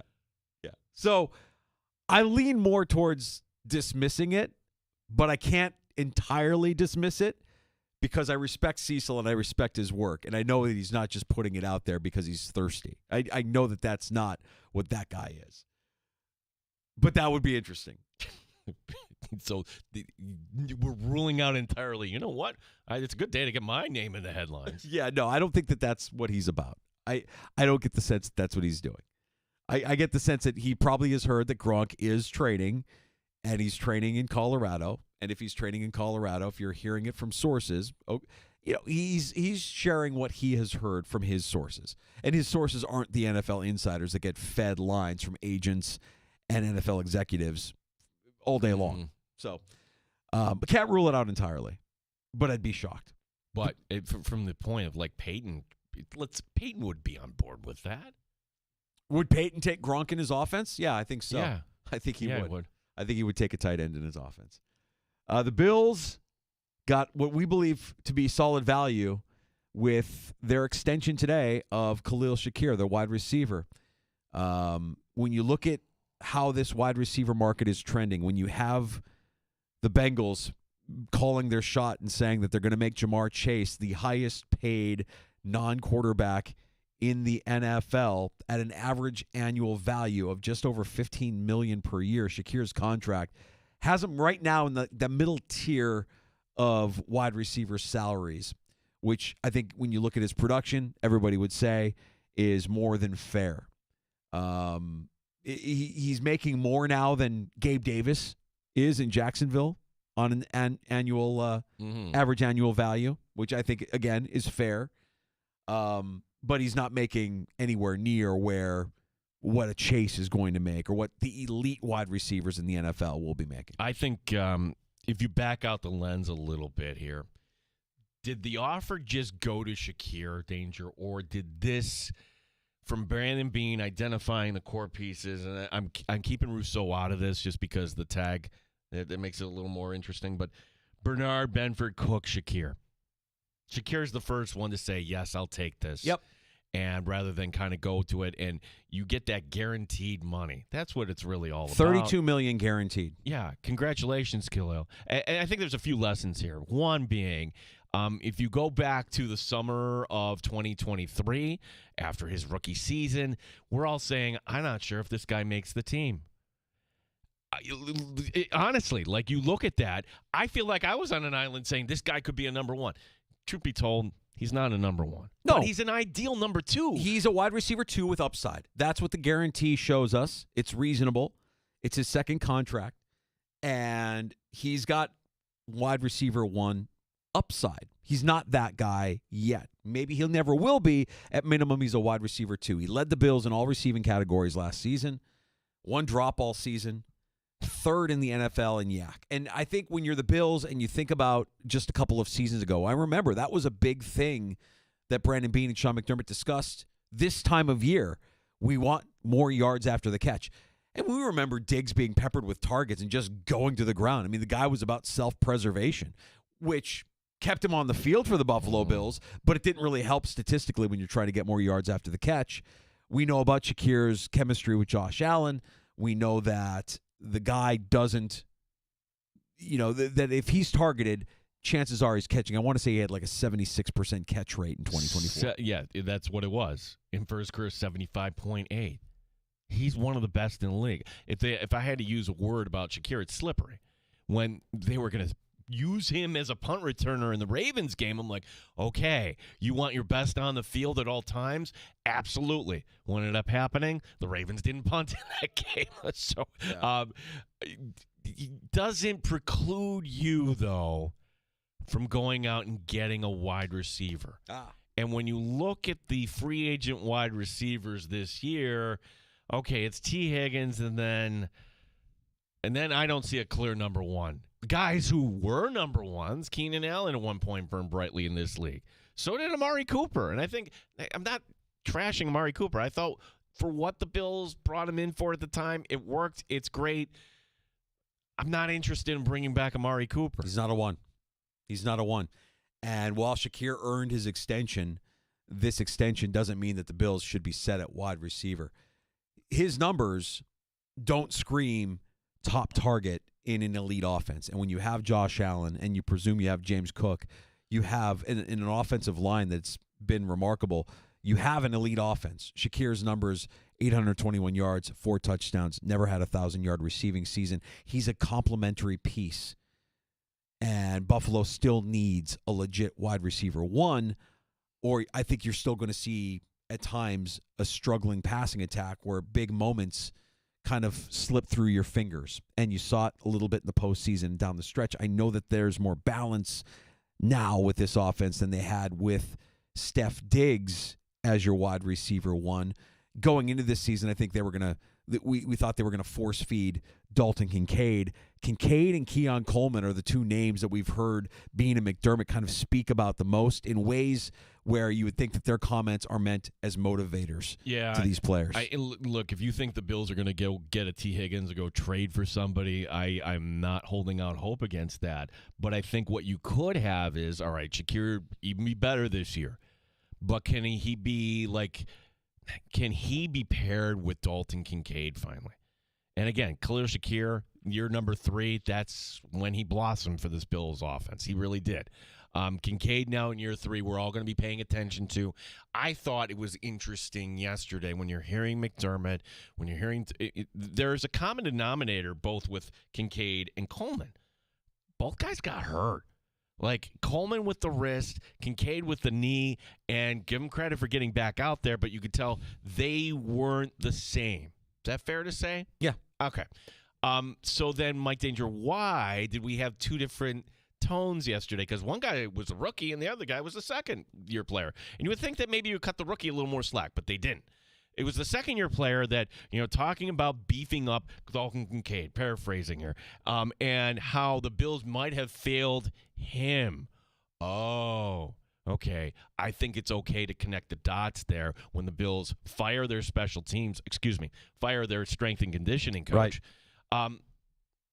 So why was Keon Coleman kind of pointed out yesterday? It's funny. We caught it in the moment yesterday as Sean McDermott was speaking to the media, and when we talked to Matt Perino of the Syracuse Post-Standard earlier today in the sports bar, he kind of heard the same thing that we did, which was it wasn't anything blasphemous. I think it was just kind of singling out Keon Coleman for having a rocky season.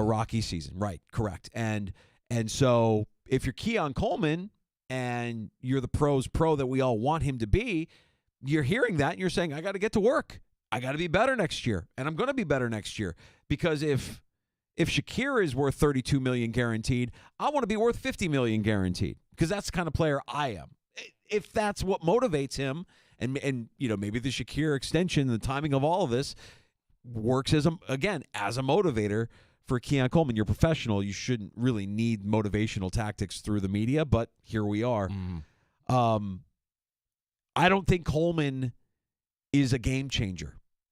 I know Shakir is efficient, but I don't think he's a game changer yet.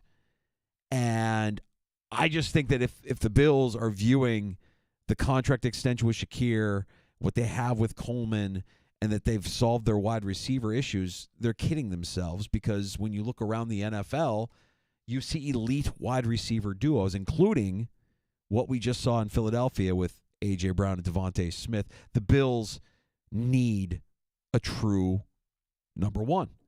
I love the player. Shakir deserves it. I like the deal. It's going to look like a value, especially when we get to 2026 and you see this market continue to ascend. But Buffalo cannot rest on this extension. They need to continue to push for a wide receiver. In fact, I would say, and this may be a little controversial, a lot of people might disagree with this, I would say get a wide receiver early in the draft. Get one early in the draft. Don't wait on wide receiver. You realize we've all been conditioned after all these years. The Bills are going to take a wide receiver. And then they don't. Even last year when they took Coleman day number 2 at 33, we weren't in the mood for that. I know, we were pissed off that they did take Xavier Worthy. Yeah, honestly, I'd be like, okay, great. You wear a coat and you eat cookies. Great. It's one of the storylines this year for the Bills is going to be like, okay, that rookie class, when we look back, Coleman, Bishop, Carter. I have faith in Carter and Bishop. I think Carter and Bishop have some opportunities in front of them. And Bishop specifically, I think, is going to be fine. Carter, I want to see more of. But with this year's, defensive line class being as deep as it is, I have a feeling that the Bills are going to, lean in that direction as well. And good, you should. You should absolutely add to the defensive line. But don't discount wide receiver. If you have your number one, if there's a guy out there that can be your number one, whether it's in the draft or via trade, because I don't think free agency is going to be the answer at wide receiver for the Bills. Do it. Go do it. Pick up the phone and ask the Jets about Garrett Wilson. Oh, my God. Talk to me, Gino. Music to my ears. Right, like if it's any other team, like in people, whoa, Devontae Adams. Did you know Devontae Adams, like some of these offshore books have hit the Bills being the favorites? Don't want him. No. Ray Davis was he probably had the best rookie season in terms of production, but that's the other storyline today. Hearing Brandon Beane talking about James Cook. Now, mind you, there's really no news today other than the fact this is the first time we've heard Brandon Beane actually be asked the question, what's going on with James Cook? We want James here, as he alluded to. We've had conversations. Now, I'd prefer those all be kept in-house. Right. We've generally had more success that way. But I understand, and like anything, everyone wants what they believe is their fair value. Sometimes you don't always see eye to eye. And, again, we don't talk about negotiations publicly. But I love James Cook, and, hopefully we can keep him in Buffalo, for the foreseeable future. But, again, when you work on deals, whether it's his or someone else, like Khalil's, you have to come to a consensus that we all think this is a fair value to get the deal. All right, I'm going to float a theory past you, Danger. It's that this Khalil Shakir thing didn't happen yesterday or even over the weekend. It's after the season. Brandon Beane is looking at these core pieces, and I'm going to reach out to each representation. Here, what do you think? Are we in the ballpark? Are we in the ballpark? Are we in the ballpark? Are we in the ballpark? One of them said yes, and that's how we arrived at the trade today. One of them had the opposite direction to the point where the player, when told about it, actually took to social media. I'm looking this part of the equation that doesn't get talked enough about is the agent. And why is that? Because NFL info guys get fed by agents. They don't want to bite the hand that feeds them. Matt Leist is a Syracuse guy. Check that. He's a Syracuse kid. He's 29 years old, and his client list is three players: Zay Flowers, James Cook, and some guy named Kieras Jackson down in Houston. And either you gave your client the wrong advice or you're managing this the wrong way. Because I'm telling you, the Buffalo Bills are not going to pay James Cook $15 million per year. End of story. And if you know that going in, then you can quietly, perhaps behind the scenes, help to negotiate a trade. But by doing this, you're taking leverage away from Buffalo. How pissed off do you think Brandon Beane was when that went to social media? Like, furious. You can't hear it in his voice because he's very good. He's a great orator. He's very good at saying a lot without saying anything. But you know that just by saying we don't publicly negotiate, we don't negotiate in the public, but saying it the way he did, you just know he's seething inside, that he's got to deal with this, and that anything that he does that's less than $15 million per makes it look like they're cheap or that they're not putting the player first. When the reality is most teams in the NFL view that position as a position that you can get production from without breaking the bank. You don't have to spend $15 million a year on a James Cook to get James Cook level production, especially when you look at James Cook's career arc here. And my thought is that what we saw from James Cook in 2024 is the best version of James Cook we will see for the rest of his NFL career. Yeah, did we not forget, like, as a receiver, they didn't trust him? Big drop in that Philadelphia game. Not out there in third down. Big fumble in the Bronco Monday night game that got him benched for the whole game, which I kind of disagree with that. But you're not seeing him on third down, Gino. No. Not every down back. Well, I was furious that they didn't put him out there the last drive. Right. Well, it was a passing situation. It was a third down, or it was a late game passing situation. That he was not a Doesn't special. that tell you everything you need to know? Right. Like, they're not paying him $15. You're not going to pay. You're going to pay a guy $15 million, and you're not going to put him out there in the drive that you need to save your season. He's a good player. He's very solid. He's a top 10 running back. He's not number 2 in this Do league. you think there are Bills fans listening, and we'd love to hear from you at 866-4326, that have the ability to mentally divorce themselves from the idea of James Cook being in that backfield in 2025? Because I think as fans, we see the player, we love the player, we want the player to, and I want him to get paid, but not at the expense of ruining what the Bills are trying to build here in terms of a roster. He had a great season. He should be rewarded for that season, but the valuation is going to be probably in the ballpark of $9 million, not 15.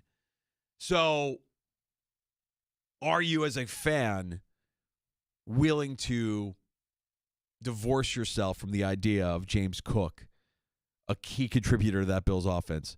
Massive contributions from James Cook in 2024. I would just say this, Danger. There were people upset that Steph Diggs got traded. How dare you? Knowing that we had all this backstory, and that looked obvious that, okay, whether the breakup is this year or next year, it's going to happen. Yeah. Well, I'm telling you, just from that standpoint, whether the James Cook breakup happens this year or next year, guess what? It's going to happen. So if somebody is willing to offer you a good draft pick with the replacement for James Cook, and then you can spend that money in another direction, this is the part of the story I would love to know, but Brandon Beane's not going to tell us, because you've heard about this before. You've heard it's like, say the agents of Matthew Stafford, we given them the permission to go talk to other teams. Well, that's so big, you gotta let that be known. Has Brandon Beane told James Cook's representation, go find out if some teams are willing to pay you the $15 million? Go ahead. Yeah, we won't know that. But guess what? The answer might be no. Yeah. That's why I keep going back to James Cook representation. The agent, I think, did him wrong here. You set expectations that cannot be met. And now where do you go from here? I'll be happy to eat crow. If the Bills pay him $15 million, they won't. If some other team pays him $15 million, I'd be surprised. I'll eat crow on it. But I think this is a 29-year-old agent that got in over his head and didn't know how to properly manage his client. If you missed Matt Perino, if you missed Mike Leone, our guest today in the Sports Bar, find them wherever you get your podcasts. Search us out in the free-to-download Odyssey app, Apple Podcasts, Spotify, wherever you enjoy your shows, and you'll get those conversations in podcast form. Gino, let's get to a round of shots next. Yeah, we have something interesting that maybe you'll be, if you love yourself some Syracuse basketball. I'm not talking about the team on the court, but something coming up this summer that is going to be making a return. This TMZ story involving Steve Smith. We'll tell you what we can on the radio here in regards to that. And look, if you need a timelines cleanser, Danger, we didn't get to this yesterday, but maybe the most wholesome thing in sports happened in Columbus, Ohio over the weekend. Okay, we'll get to that more. Round of shots and last call if you want to have the final word in the Sports Bar. Our number is 585-866-4FAN, 866-4326.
News button has been dreading.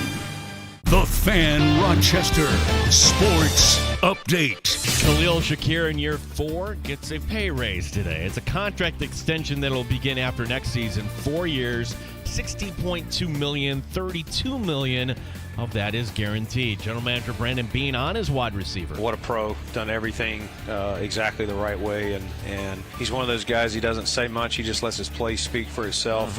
And a highly respected guy in our locker room. And that's what you want to do. You want to reward the guys that are like, Khalil. Beane talking today on One Bills Live from the Combine in Indianapolis. The Buffalo Sabres tonight looking to make it 6 straight home wins. That hasn't happened since 2018. Anaheim, the opponent, will have the coverage beginning at 7. WNBA great Diana Taurasi announcing her retirement. Gene Battaglia, the sports leader, 95.7 FM and AM 950, The Fan Rochester. The only way to take the Fan Rochester with you is the free Odyssey app. Download it today and follow the sports leader, 95.7 FM and AM 950, The Fan Rochester. Diana Taurasi, Diana Rossini, Rossini Taurasi, Taurasi Rossini. Of course, she announced her retirement, Gino, because she's Italian.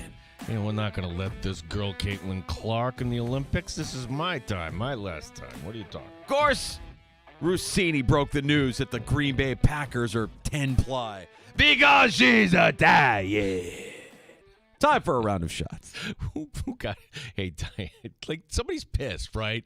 Like those are supposed to be like quiet, like who's proposing this rule? Yeah, yeah. Tarasi just no, it's the Packers. Yeah, and they had to admit it. Yeah, we're kind of against the tush push. Soft. Alex Tuck has been in a lot of trade rumors danger, but that's on hold for now at least. He left the 8-2 win over the Rangers after getting hit in the back. Tuck is a game-tying decision for tonight.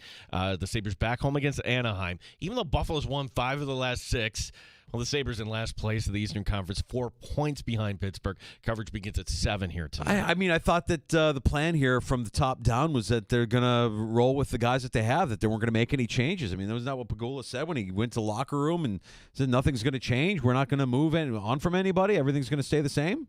That was it. That was the message. So where are these trade rumors coming from? Let's keep running it back, boys. Same trade rumors that I don't know. The Bills are going to get who's the receiver? It's all from the outside. Yeah. This wasn't the best of regular seasons for the RIT men's hockey team. However, the Tigers are going into the postseason playing better hockey, having won 6 of their last 8, including the weekend sweep against Mercyhurst. Now comes a 1-game playoff, the winner to advance to the quarterfinals. RIT the 9th, American International the 8th. This is the interesting part. AIC does not have a venue to play this game. Oh, come on. The Mass Mutual Center in Springfield has the Mouse. Oh, come on. Disney on Ice. You know something about the Mouse? The Mouse does not move for these things. No. So this game will take place Friday night at a neutral site at Army. Teacher, why not? Does not the conference want to make money? That game should be here. I think conference. It's a joke. Okay, good. Yeah, I don't want to offend anybody. It's an unserious college hockey conference. I mean, when you look at what college hockey has become, and this is in bigger part college athletics, it's really tough. I mean, I don't envy the job of anybody, in Atlantic hockey that has to try and compete with the Big Ten or Hockey East, even the Ivy League. I mean, they are an unserious hockey conference in college athletics. Well, just look when they get to the selection show, like, hey, here's the highlights of Hockey East. Here's the highlights of ECAC. And whoever wins it is just, okay, here's a graphic and maybe some grainy video. Yeah. It's not great. No. We have this big fundraising push at Syracuse called Champion Cuse. Yeah, this happened while you were gone, Danger. Spearheaded by John Wildhawk, looking to raise $50 million. Well, there's one big booster that is no longer associated with the school. That's Adam Weitzman. Oh. Weitzman is putting his money in another direction. He's teamed up with your buddy, Jim Boeheim, to bring back Boeheim's Army, the team in the basketball league this summer. Down at the Tota, the Syracuse Post-Standard reporting the first player to sign with Boeheim's Army is Elijah Hughes, who's currently playing in the G League. All right, so let me see if I can understand this. Now, Weitzman is the guy that was always courtside for Syracuse games during the Boeheim era, and he'd always have a celebrity with him, right? That's him. Yeah. He would bring in, here, we got Gronk. And Gronk getting a couple of mentions today in the sports bar. So he's no longer something happened between him and the school.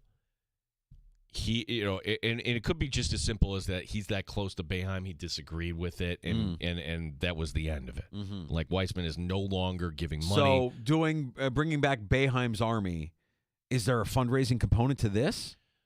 No, this is just something that Weitzman is doing, I think, is a big middle finger to the school.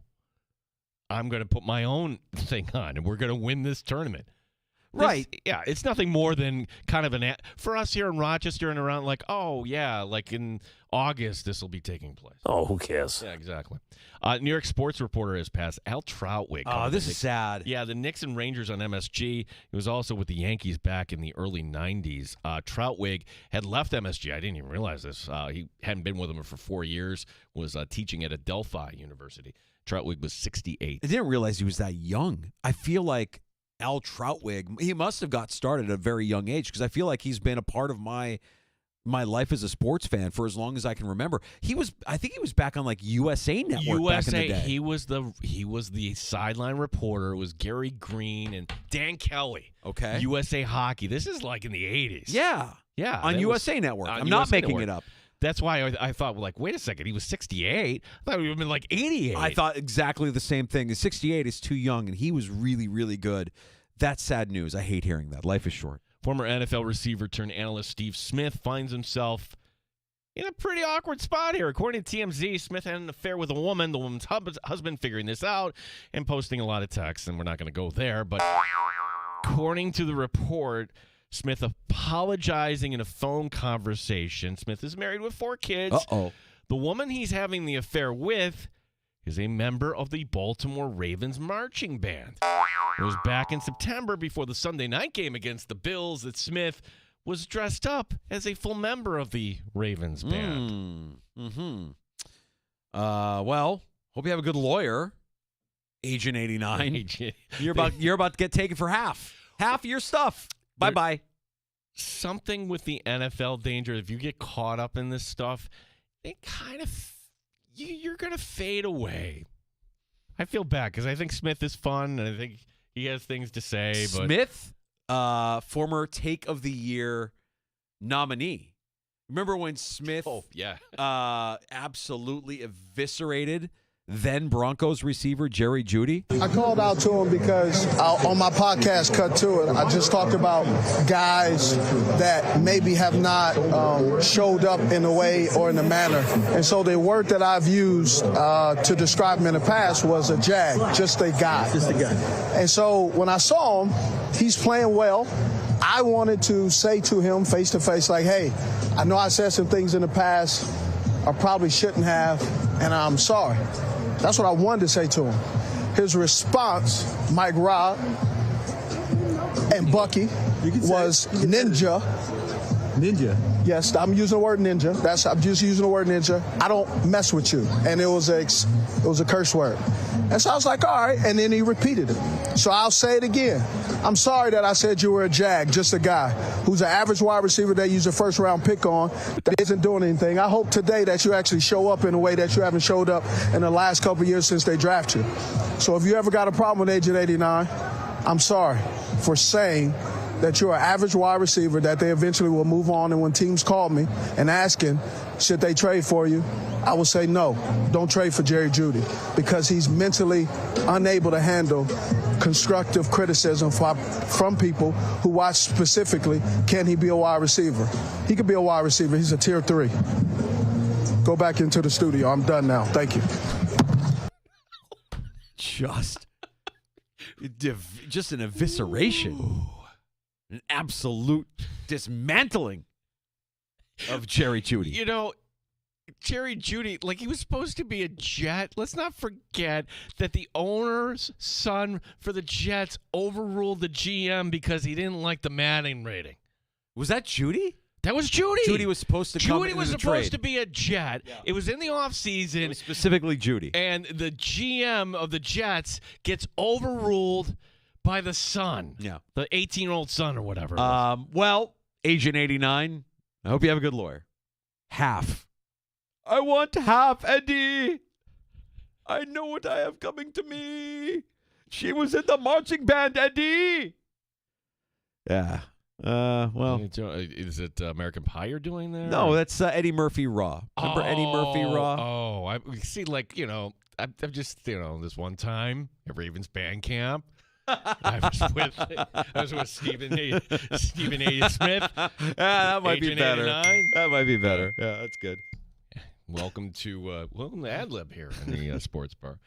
Finally, a video that if you see it, it's hard not to bring a tear to your eye. There's a timeout from Saturday night's Blackhawks Blue Jackets game that's taking place in Columbus. That's when the PA and the scoreboard shows wishing a happy birthday to Johnny Gaudreau Jr. The toddler is at the game with his mom. His face goes up on the scoreboard, and 18,000 people in unison sing happy birthday to Johnny. Oh, God, you're killing me. You're killing me. This cold, dead heart actually has a pulse. It's so sad. It's so sad. That was great. To see Mike Ruzioni on the ice with a Johnny Gaudreau jersey, I'm like, oh. That's what hockey can do to you. It can really pull at the heartstrings. It's a tough, tough sport, but they do have a heart. There's a round of shots in the sports bar. We'll take a quick break and come back with last call at 866-4326.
On the Sports Leader, 95.7 FM and AM 950 The Fan, Rochester. It's last call on the Sports Bar with Danger and Battaglia at 866-4FAN. Quickly, we go to John in Rochester to have the final word in the Sports Bar. Hey, buddy, how are you?